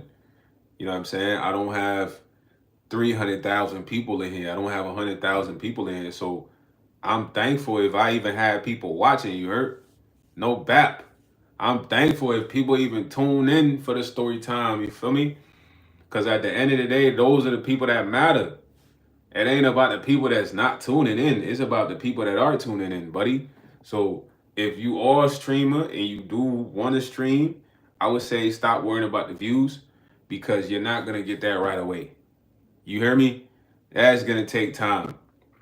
That's going to take work, persistence, and what did the content creator say? Consistency. It's going to take time, bruh. At 2,000, bro, I'm happy when people tune in. You bugging. Bro, I was happy at 200 followers, subscribers on here. Really. I'm like, yo, we at 200, bro, what? Because you don't understand the grind it takes to even get to that amount of subs, bro. You just don't understand. You think, oh, I just started a YouTube channel and one video just goes viral. That only happens for people here and there, bro. It's hit or miss. Some people, bro, They literally have to put in a lot of time, work for them to even get their channel going, bro. Some people give up on their channel because of views. People give up because of views. People give up because they don't have enough people watching them on the live. He said, I have 100,000 subscribers. I think I do understand a bit of the grind. Yeah, that's good. It's tough though, Waffle Kings. So anybody can come in and say, oh, you only got 4 subscribers or 4 people watching. And it's like Charles Castellanos. The battle's Friday, my boy. So whatever raps you have, they better be fire on Friday. Cause you thirsty right now. So you better come with that heat Friday, man. The battle's Friday. One thing I like is when people geeking, but then hopefully you not one of them people that's geeking and you know show when the battle come. Friday, 11:30 p.m. Central Time. I'm on Central Time. So it's gonna be Friday, you know, Charles. No, I'm not saying Waffle Kings. I'm not saying you have 100,000. What I was saying is, bro, a lot of people they act oblivious to numbers. You get what I'm saying? So for instance, somebody will join a live and say, "Oh, you only got 4 people watching," and it's like, "Yeah, bro, that makes sense because I only got like 2,000 people following me." Numbers matter. If we're looking at numbers mattering, let's relate it to logic. But a person coming in and say that, they want me to be mad, like, "Oh, I'm a loser. I only have 4 people." Dude, I do not care. Now, if I had 1 million followers and I only got 4 people watching, you know, somebody might be tight about that. Like, ain't no way I got 1 million. There's only 4 watching, bro. I got 2,000 subs, bro. Wake up and smell the coffee over me. I'm just on the build up. You know what I'm saying? I'm on the build up. Liquidated, man. It's Friday, man. Y'all gotta just wait till Friday, bro. The thing I don't be liking about y'all be like, oh, I'm ready to rap. I'm ready to rap. I'm ready to rap. And then the battles start. People don't have their raps ready. I gotta give people times, and I gotta do disqualifications. Y'all prepare for Friday, bro. Come ready Friday. Right, man. Write some heat right now, cause after the preliminary rounds, that's when I give y'all the word. After that, it's open bars. It's free bars. So just be prepared on Friday. DFT, I wouldn't pretend to be a rapper, bro. I'm an official artist. You know what I'm saying? I'm an official artist. Nah, I can't play a beat because then it's copyright. It's gonna copyright the live. Trust me, I tried that earlier when I used to freestyle on here. I used to freestyle off of YouTube beats, and a few of the lives got copyright. And I'm trying to stay and respect YouTube's guidelines, so I'm really not trying to get a lot of copyright. You know what I'm saying? Nah, facts. Most definitely, bro. Most definitely. I do not know how to make beats, brother. I do know how to make beats, but I haven't made a beat. That makes sense. I just know how I want to beat the sound. Now, organic machine Dean, I'm gonna definitely do more lives, man. I love doing open discussion lives. Today I was just talking about understanding having a job that made me understand my level of influence. And everybody has some level of influence. You need to figure out what it is and how you're gonna use it to benefit the world. You get what I'm saying? Some people they have influence, but they use it to destroy the world. Some people have influence and they use it to benefit the world. So working at the job I worked at, I had one owner wanted me to use my influence to take everyone's money, you know, and another owner he just wanted me to keep working there, like, cause he know I could sell. So if I wasn't influential, they wouldn't want me. You know, so that's kind of what the discussion was about today. But everybody has influence, bro. Figure out what it is. Maybe you're very good at like convincing people of better thoughts or something, or maybe you can motivate others. You know what I mean? Or maybe you said one of my coworkers was pissed. Oh my god. Well, that sounds horrible.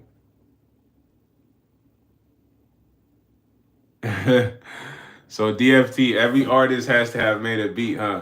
I'll make a beat right now. Check it out. Check it out. I say up.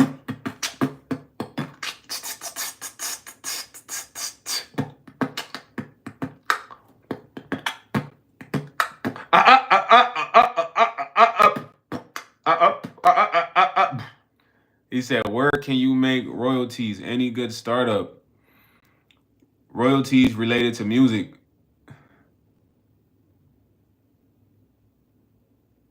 Nah, hey, organic. Hey, let me speak on that real quick. Let me speak on that real quick. Organic Machine said, Dean said, bro, there's this quote, one moment can change your whole day. One day can change your whole life, and one life can change your whole world. That is a fact. Now, when I relate that to YouTube, check this out, right? There's a creator. I stumbled across this guy's channel. This guy had about 1,000 subs, you heard? Now, this guy is actually living a horror life, and he was just expressing his experiences dealing with substance. Bro, this man's literally hit like 700,000 views in less than a week. I watched the video before it was dead. So, in relation to doing content, people have been always having the thing is gonna happen overnight, but you necessarily don't know. But you have to create that moment. You know what I mean? So even me being on a live, talking to you guys, doing a live for you guys, doing videos for you guys, those are the moments, bro. Exactly. Big Jerome from the hood. You gotta create those moments, bro. It's not gonna happen if you don't create the moment.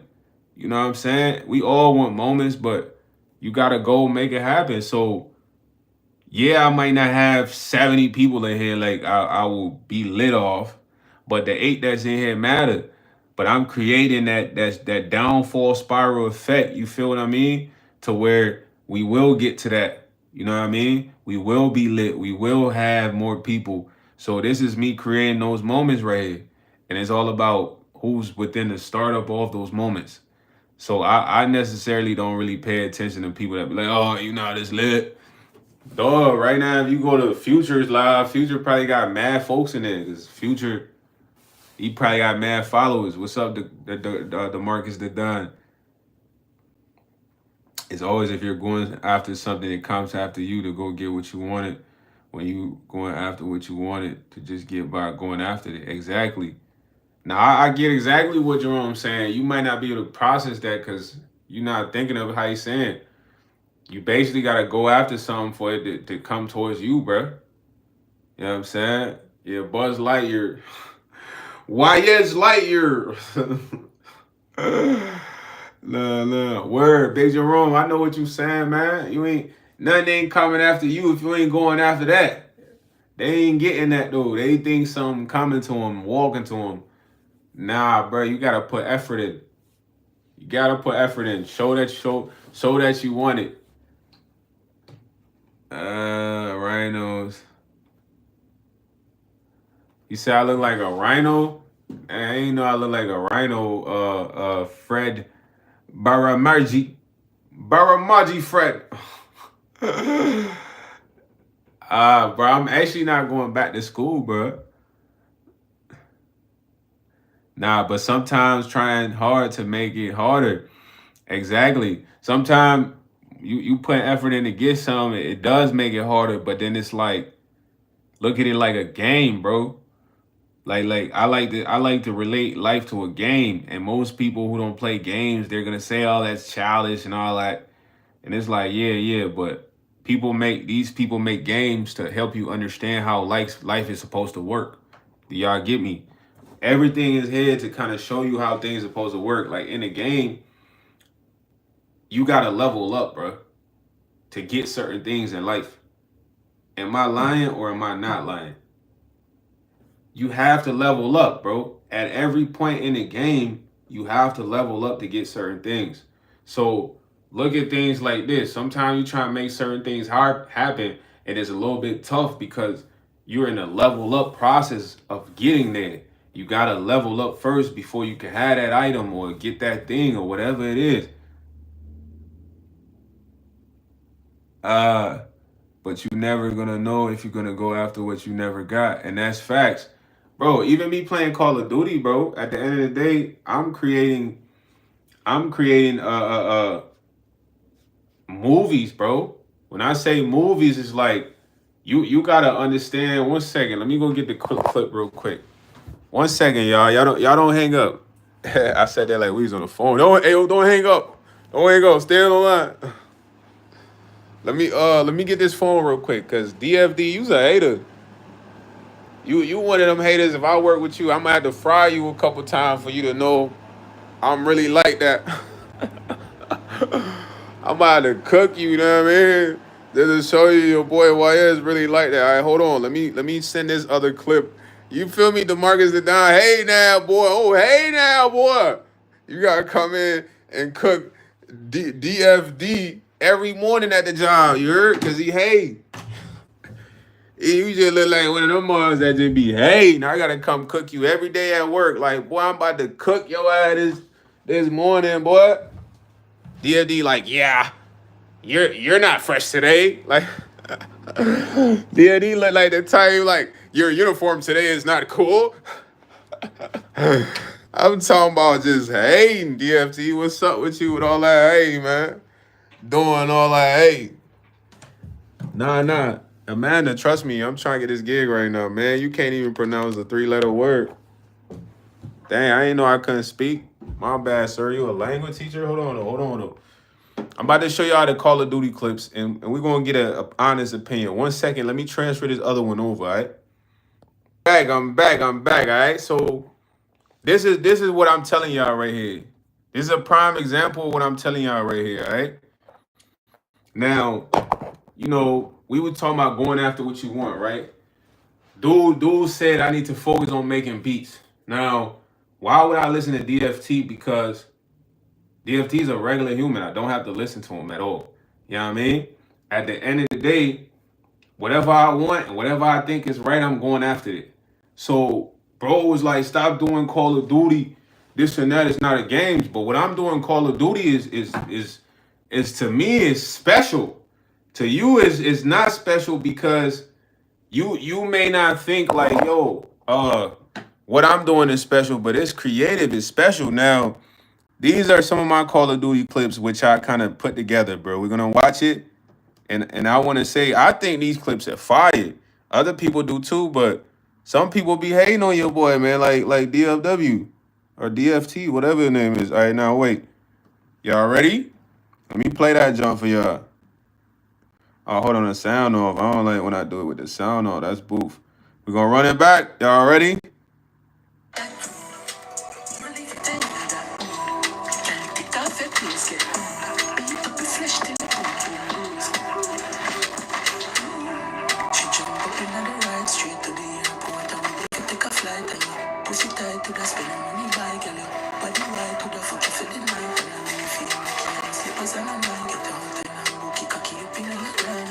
I mean, you watching a movie. This is a Call of Duty movie. Come on, fam.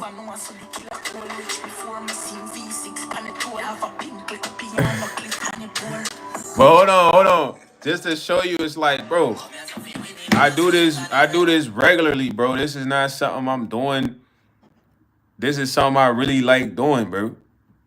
I want my clips to not look like anybody else's clips. You feel me? When you see my clips, I want you to be like, that's YS clips. You know what I mean? You gotta pay attention to the detail.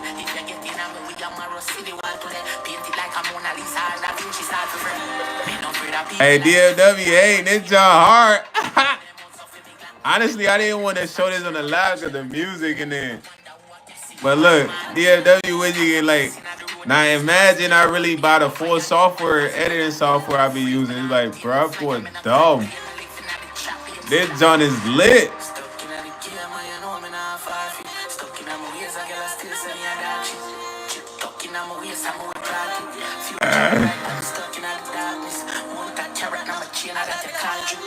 And I only showed y'all that, bro, because at the end of the day, it kind of relates to what I'm saying. It's like when I do the clips, I love doing the clips. Now, I don't know how viral these clips are gonna go or whatsoever, but I genuinely like doing these clips, bro. I genuinely like putting my highlights together to look like a movie, bro. You know what I'm saying? When you watch my Call of Duty highlights, I want you to be like, nah, this is YS highlights. To the point where what I'm saying has influenced a lot of people on TikTok, bro. You know how many people started doing their clips like this because of that? No cap. I don't know all the TikTokers, but the one that followed me, bro, I got a shorty that's a gamer. She started doing her clips like this. There's another dude trying to do his clips like this because it's like this is me doing something that everybody does, but I'm still doing it with my influence, bro. I just showed y'all that like this is my clips. All my clips are gonna have edits, bro. They're all gonna look like a movie. They gotta look like a movie. You know what I'm saying? Cause it's basically it's like this is what I want to do. DFT. I know you want me to make beats, but it's like, bro, I already had in mind I was gonna make beats. It's not like you're changing my mind. This is already in my mind. It's just a matter of how do I want to make the beats and when do I make the beats. You feel me? But I only show you the clips because, bro, this is my influence with the clips. You know, I'm not doing the clips like anyone else. I didn't watch anyone's highlight to get this idea. Like I was literally playing the game and I'm like, man, you know what? I need to edit my clips to where they look good when you watch them. You said you're playing the drums, cooking a feed. What do you mean cooking a feed? Cooking a feast? What's up, King Jams? You said it looks like Indians Call of Duty mobile clips. It's not about it going viral. See, that's what you're missing because you just want to be famous, bro. Me and you not the same. You need to worry about what I'm saying and not what you want for me. What you want for you is only for you, my dog. You know what I mean? When I do these clips, it's not to go viral, bro. At the end of the day, these clips differentiate me from everyone else. Do you get me? When you see, if you ever see the clip looking like that, you gonna know that's YS. It ain't about virality, like virality. Am I saying that right? Virality. I don't know. I'm stuttering on that word. Yeah. It said, thing. What are you saying? He said, but you're saying it's got mad influence on people. Yes. The way that I'm editing my clips got people on TikTok that follow me editing their clips like this, fam. So I've seen plenty of clips like that before. Where? I'm not saying I influence the whole world. See, this is why I say you trying to twist what I'm saying. I specifically just said not too long ago, I don't know everyone on TikTok, but the people that follow me, brother, they were not doing clips like this. When I started doing my clips like that, they started doing their clips like that. So now they're exploring their own influence through their way of doing their clips, bro. They're not always gonna do it my way. You know what I'm saying? How did I learn to rap? Now I know I ain't wasting my time. I'm never gonna let somebody like DFT convince me on what I'm doing, bro. I know what I'm doing. At the end of the day, I know the influence on what I'm doing. It's showing to me, but I'm trying to get him to understand what I'm saying for real. How did I learn to rap? Hey, hey, you can tell he played the game and he be hating. You can tell DFT be hating. How did I learn to rap? I really don't even know, man. I used to freestyle, bro. And then I just got into doing music, man. When I got into doing music, rapping was one of the things with him. Singing too, I like singing. Rapping was just one of the things when I started doing music that just it's like a core part of music. You know what I'm saying? It took a while to be good at rapping, bro. You gotta really freestyle and practice, and then you gotta be a good writer too. I'm a good writer. Yo, though, stop the cap. The next battle is Friday at 11 p.m., man. Everybody be there, man. Be there, be square, man. Come with your best bars, man. You know what I'm saying? I'm trying to have at least 4 battles that night. You say I can barely speak? Bro, my eyes always look like this, bro. I got Asian eyes, bro. My eyes always look like this. My eyes are always low. I got low eyes. Yeah. I do all styles of rap, man. I do drill. I could do drill. I could do trap. I could do lyrical. I feel like I like my favorite type of bar music is lyrical rap though. When you actually saying something that's fire, you know what I mean? Yeah, when you saying something that's just like has a good message, it's like I like that. You feel me? But Friday, man, y'all gotta be ready, man. He said rap is trash. Only music you can make without knowing an instrument or theory. Nah, it's not trash, bro. It's definitely not trash. At the end of the day, using your voice is an instrument, boy. That's why I say you kind of like delayed a little bit, man. Your voice is one of the greatest instruments in the world. Do you know that? Your larynx, your larynx. You could literally do anything once you learn how to control your voice, bro. I'm telling you, your voice is one of the greatest instruments you have. Really. DFW, DFT, you learned something today. Your voice is the greatest instrument in the world. Don't forget YsEats told you that. You ain't had to Google that, homie. Nah, all it takes is your voice to make a good song, broski. You've ever heard people that sing in an opera, right? That's a prime example. Those people have crazy vocal range. They don't have any instruments behind them, bro. You ever went to an opera show? Is live vocal range.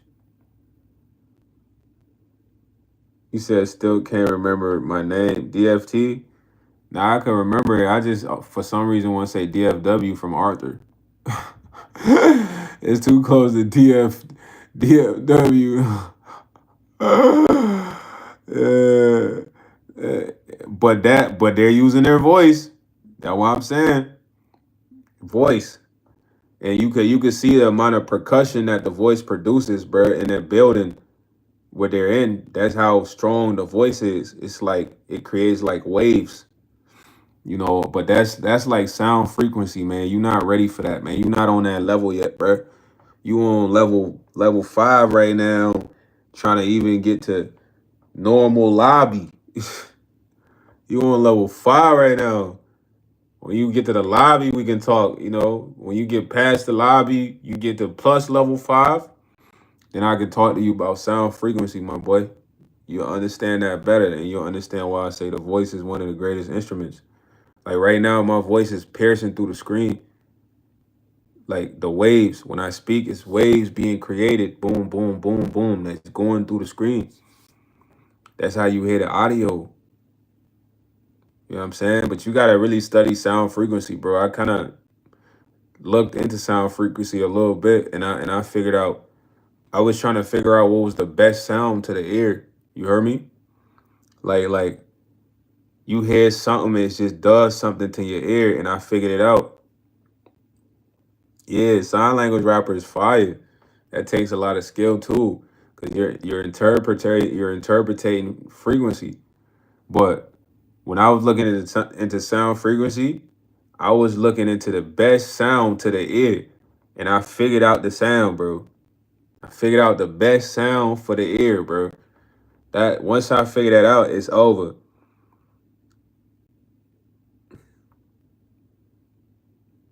Bro, I got an official mic, but you see how DFT is coming?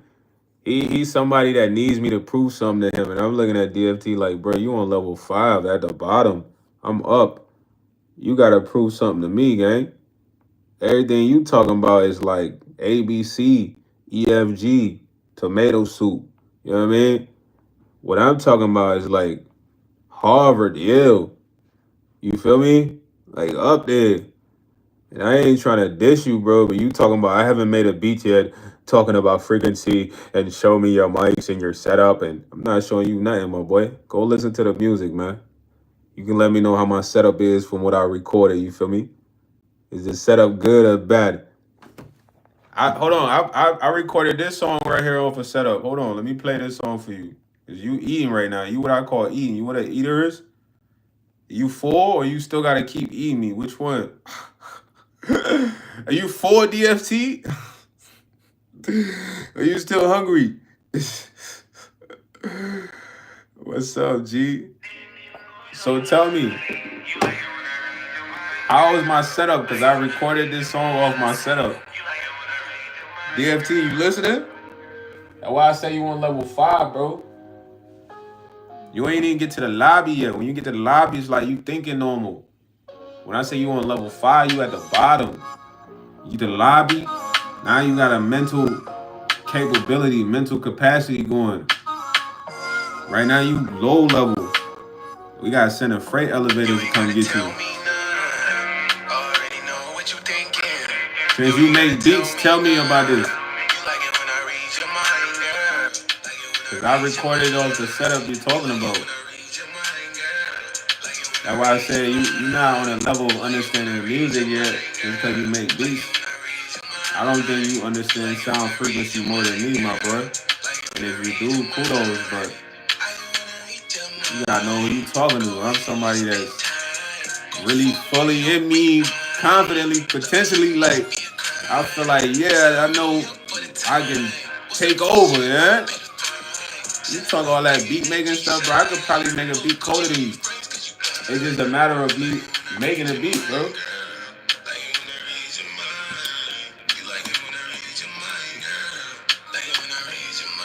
Down syndrome, that will never happen. Not in this realm or any other realm. You will lose. I'm signed to God, you heard? And that's a matter of fact, you gotta get you up out of here. You disrespecting the Lord. You talking about Down syndrome, Jay. You out of here. Pack you up.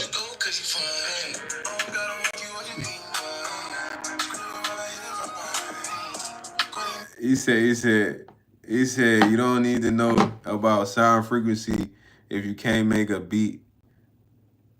It's called a song. I don't even know what you're saying. You're not even making sense, bro. You dumb, bro. I wish you was smarter. You trying to sound smart, but you sound dumb. Say that it's getting better, bro. I'm trying to read that. You don't need to know about sound frequency if you can't make a beat. Like, what are you talking about? You're saying stuff that you said. I say you talking because you make beats, and it's like at the end of the day, just because you make beats, it doesn't make you a specialist in understanding sound frequency, bro. Your level of understanding music is on level 5.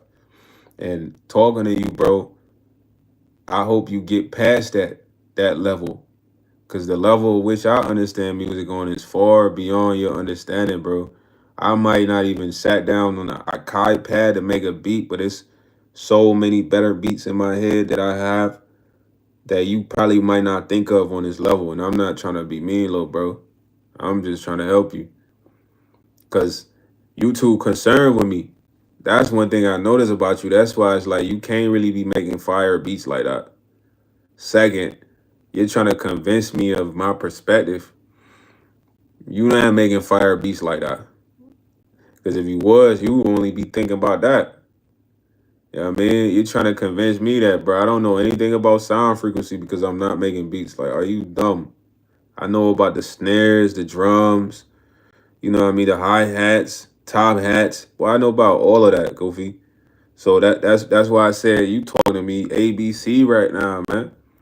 You personally don't even know what the best sound is in a beat. Give me your perspective on it, what the best sound in a beat is. What's the best instrument that could really make a beat? I want to hear what you think.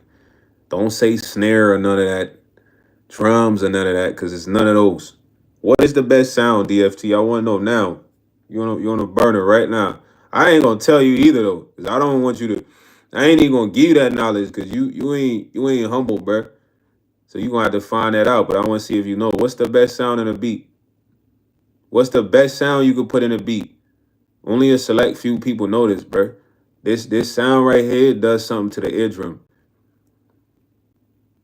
Man, shut up, bro. You talking about depends on the listener. Stop ducking. Answer the question, boy. I'm on your bumper now. Like, it depends on the listener and music creator. Nah, there's one sound. There's one sound that relates to everyone's ear, bro. I need to hear you. You the top beat maker, influence, frequency knowing guy. Tell me the sound, cause you don't know it. You don't know it. You talking about the best sound in the beat depends on the listener and the music creator. Shut up. What's the answer, buddy? Do you have it? I doubt you have it, bro. See, someone like you talk with so much knowledge. When I ask you an easy question like that, it needs an answer produced. That shows how much knowledge you have. When somebody get on your heels, like, what's the best sound in a beat? You supposed to know that. You don't know that because you're just talking nonsense. And I'm not gonna tell you, bro. I know it personally. Now, if I tell you your weak ass might be cooking fire beats today, but your weak ass gonna have to go through the process of being cool, getting past level 5, getting on the normal lobby level, thinking better, and then probably researching to find that sound. Maybe that's your job after the live. Cause I'll cook you, brother. Especially if you're not a chill, relaxed person. It's like I could be, a heckler. Like I'm like Soldier Boy on the heckler side. You still ain't dropped the answer, boy. You ran out of here. My boy dipped out of here when I asked him, what's the best sound in the beat? You don't even know. Cause I done named some sounds in the beat. Snares, top hats, drums, claps. I could keep going, even though I ain't never made a beat. I could keep going. Exactly. And if you was cool DFT, I would have told you the best sound in the beat. Bro, I read your stuff. It sounds retarded. You asking me to give you the answer. I'm not gonna get not R, yo, YouTube. I'm sorry I said that word, yo. My fault, YouTube. It sounds dummy. It sounds dummy, you heard? He said, maybe read my you hoe. I'm not a hoe because I'm clowning you. I'm on your heels now. Bro, I read this stuff. What you said, I read, and it sounded corny. I said, what is the best sound in the beat? From how you talking, if you was confident in your beat making skills, regardless if you're gonna say the wrong thing or not, you would have gave me an answer. You gave me a cop out answer. You said the best sound in the beat depends on the listener and the musical creator. Vague answer, duh, dummy. But that don't give you a specific answer. He said snare, bass, drum, bass line, cymbals, toms. Now take all that bullshit out you just typed and keep the synth. That is the best sound in a beat. You just learned something today. Take all that BS stuff you just put in there. You just put a bunch of options in there. It ain't multiple choice. Synth is the best sound in a beat. The synth, SYNTH. That is the best sound in any beat. Most of the most fiery beats, the synth is such a subtle sound, but your ear picks it up because of the frequency it carries. Do you understand that once you hit a synth, it allows like a opening for all the other instruments to kind of mix and match, bro. He had to Google the shit, you know what I mean? But it's the synth. I'm telling you right now, somebody that literally was online trying to study sound frequency. The synth is the best sound in any beat, bro. The synth is the best sound to the ear. And everybody that's on here, you can get off YouTube and go look at what the synth really is. It's spelled SYNTH. The synth.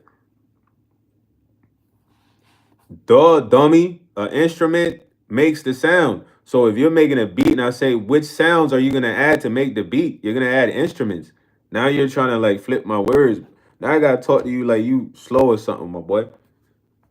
I just taught you something.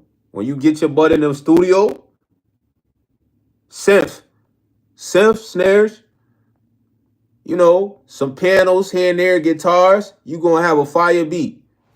Synth, snares, pianos, guitars, a little bit of drums, fire beat. Fire beat. I guarantee you, anybody try that, they gonna cook something crazy up. And why you think Gunna be having all the toughest beats? All Gunna's beats be having a synth in the background. You can't. Most people can't even hear the synth. Most people can't hear the synth in the beat. I can hear the synth.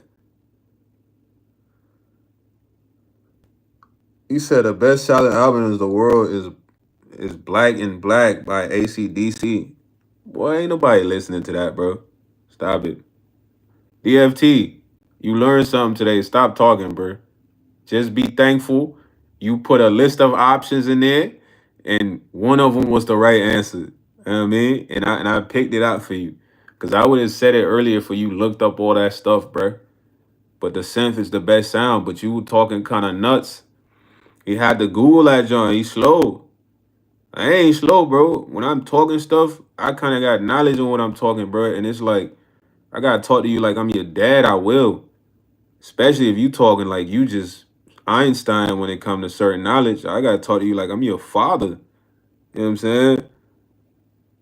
You literally had to Google it. I ain't had to Google it. If you asked me, I would have told you the synth off rip. I wouldn't even said the bass, the snare, the drum, all that stuff got to go with the synth. You go make a beats with all that stuff. And you ain't got the synth in there. It's not gonna be fire. I'm not gonna lie. But you learned something today, my boy. I got you.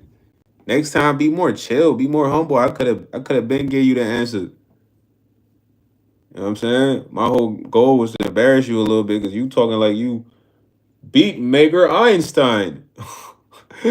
Bro, the synth, even without being in a beat, if you really heard the sound of the synth, like it does something to your ear, bro. I'm trying to tell y'all.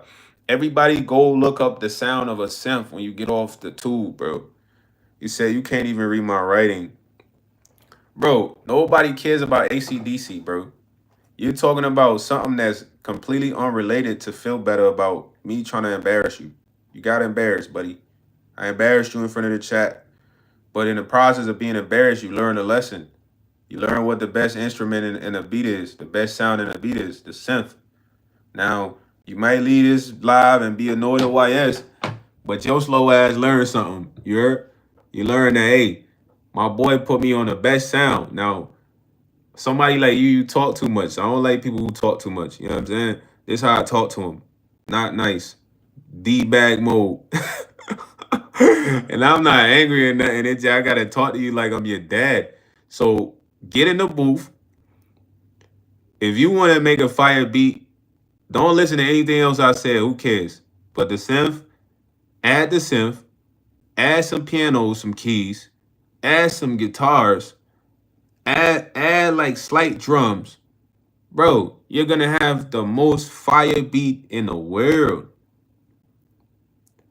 No, you don't use it though. You look like a dummy that be making trap beats only. Like you think you gotta put mad bass in there, mad drums in there. Nah, you gotta use a synth for every beat. Watch when you start using the synth for every beat, your junk gonna take off. And I'm gonna need some money from you, dog. Cause you talking crazy. He said, matey, my house is a booth, you hoe. Yeah, I got DFW hot at the crib. You bum. When you make those beats, I need revenue from you. I need percentages.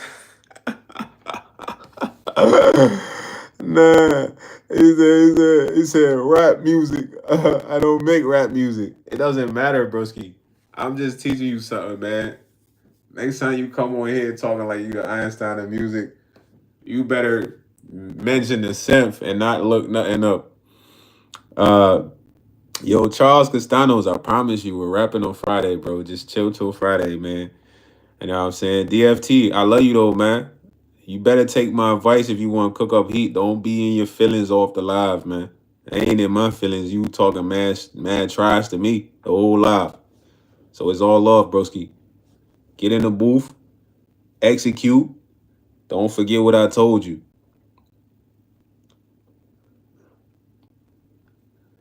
You said we not feeling a $5 beat from Fiverr. Well, shout out to you and the real people and real instruments you use, man, because your whole goal of coming on here was to try to get me upset and it didn't work. I just clowned you a little bit and now you trying to make it seem like I'm saying you don't make real music. You're bugging out, bro. Get out your feelings, man. You know what I mean? Get out the feelings, get in your bag, bro. Don't be in your feelings, man. We disagreed. You said your perspective. You said I'm stupid. You said a lot of things, brother. All I said was you ain't know the best instrument in the beat, and I was right. Don't take it personal, man. Just learn from it. I want you to make the best beats. That's why I even brought the topic up. And in me bringing up the topic, it was to test your knowledge, bro. I'm not just speaking just to speak without a purpose, bro. There's a reasoning behind why I'm saying certain things. And me saying that proved my knowledge that you didn't know the best instrument in the beat, brother, which is okay. And me being somebody who's literally looked that up, bro. I study and look that up because the level at which the frequency of the synth is, it's at a high frequency to where the frequency heals the body. You dig what I'm saying? Not even healing the body, but it taps into parts of the body, bro. But there's so much stuff I can't talk about on YouTube. You feel me? So even people can listen to that sound without a beat. Do you get what I'm saying? Some of those, even the synth sound used to be frequentized with bells. Do you know the bells when they ring the ding? They will literally frequentize the sounds to the bells back then. I had to look up this stuff, family. But I want you to go look up this stuff yourself because you make beats. So that's how you go further, man. I'm not hating on you making beats.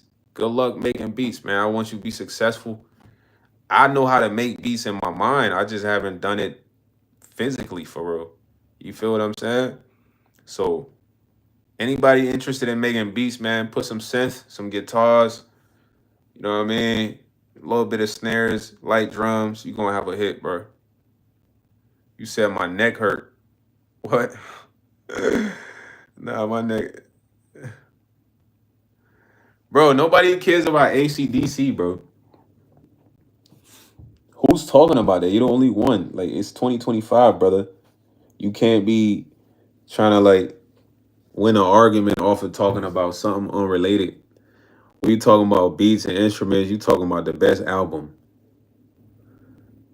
Come on, dog. Nah, bro. There is the best sound. The best sound is the synth, bro.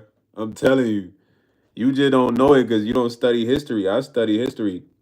I look up like actual facts relating to music history. Synth, it's the best sound. Most beat makers, only the smartest beat makers knows what a synth is. Most people don't even use that. I'm gonna be honest. Some only like certain people, like Turbo uses a synth a lot. Metro puts a synth in there, and some people even add the synth lightly to where you can't even hear the synth. You know what I mean?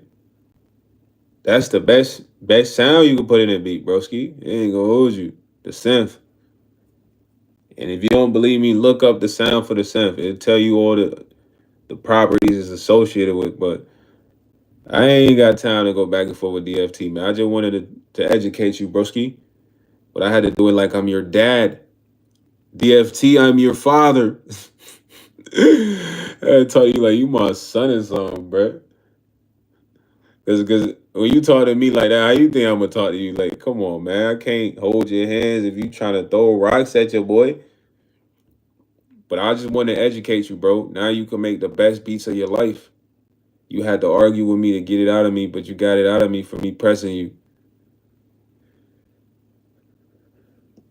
A synth can make basically any sound. That is the point I am trying to make. Chat, he just agreed with me. Chat, he agreed with me, dog. So DFT, do I win the argument now? You just said look up the sound for a synth. A synth can make basically any sound. Well, hold on. Isn't that what YS was saying? YS was saying the best sound in a beat is the synth. Even YSE said that the synth used to be freakinized with bells. Do you know what it means to frequentize something? That means you set this to this frequency of this thing. Come on, man. But it's not about the albums. Like I said, dude, do you know what you're saying? You're literally saying that there's one sound in there that can make any of those other sounds. So if someone asks you which is the most important sound, it is that sound that can make any other sounds, brother. Why why don't you have this understanding and intelligence, bro? You supposed to get what I'm saying. If we have five sounds in one item and all the other four sounds cannot make any other sounds, But this one sound can make all these other four sounds. That is the best sign, buddy. It's common sense. I'm not gonna lie to you. If you're not understanding this, then you might be at level 10. I thought you was at level 5. You at level 10, bro. You might be at level 10, gang. You gotta get off level 10. You gotta get on the lobby level right now. Get off level 10, man. You scared me because he said, I've been playing with the drum for 40 years. I played in R&B. I played for Mary J. Blige. Yes, I can. It says so drums can be the best sound too.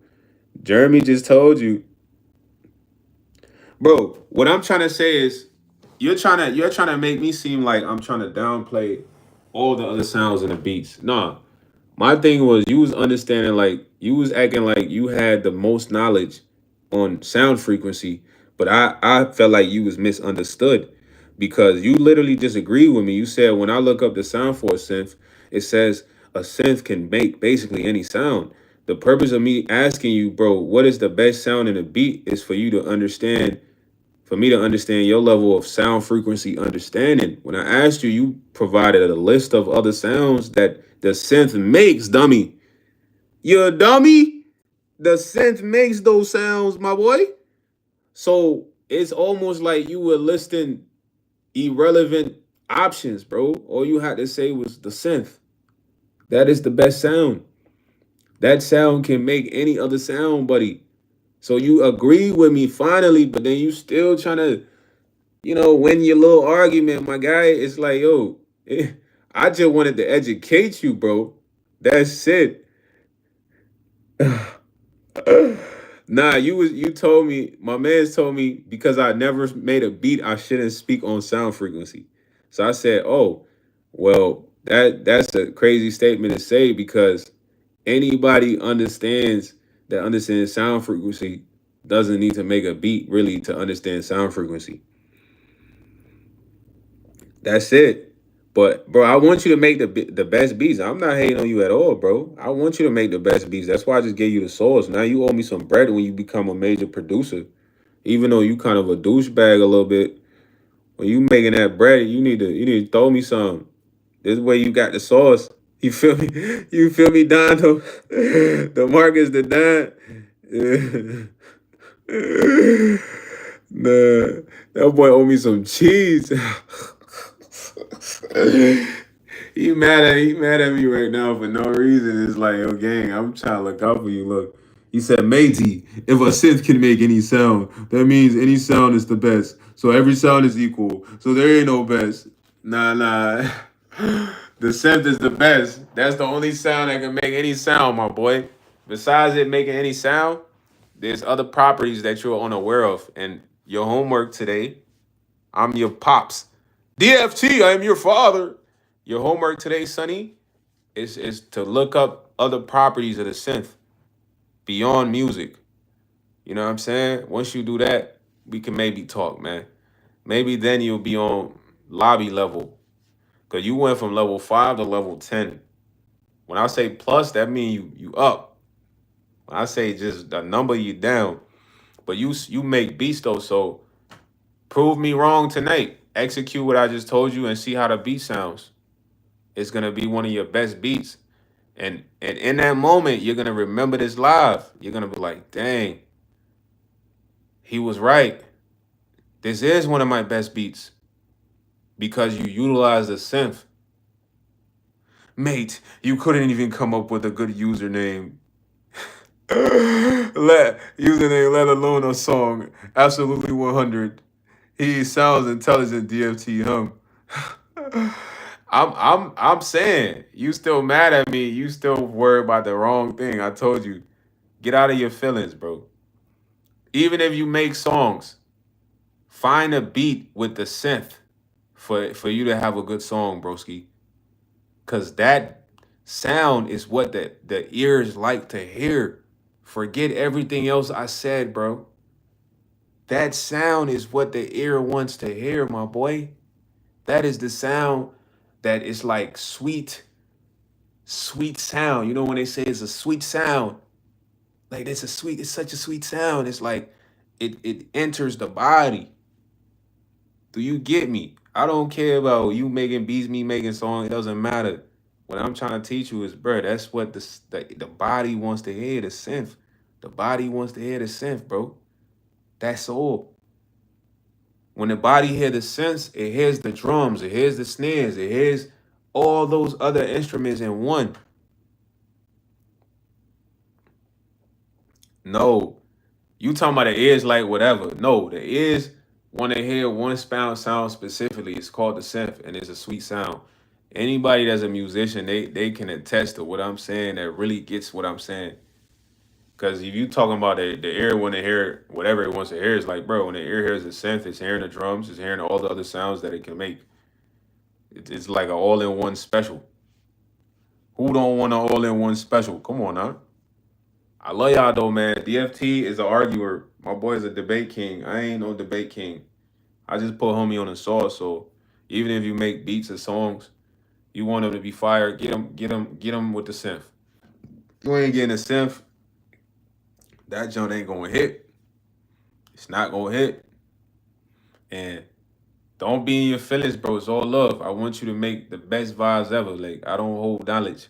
When I figured out the synth was the best sound, that's when I started to focus on making music like that. I personally can sound like the synth. People can make their voice sound like the synth. You know what I'm saying? There's a certain part in your voice called a duet. You know what I mean? And the duet is relating to the Bible, fam. This is when God first spoke life. It's a certain part of the voice that everyone has. It's called a duet. Like, I'm gonna give you an example for it. You know, right now I sound like this, but if I mess with my voice, it's a certain part of where I can get to. It's like it does something to your ears for real. You know what I'm saying? And you gotta know how to do that though. You feel me? And I'm really giving this man the sauce. He might make a hit tonight. Oh boy, he might make the best song of his life tonight, you heard? Once you start figuring out like there's a way for you to sound like the synth, then you get in there. But I'm gonna leave on that note, man. YouTube, I love y'all, man. I know I said an R word. I apologize. It was a slip up. But yeah, I'm just entertaining the chat, man, giving them the sauce. I'll see y'all tonight. I'm out of here.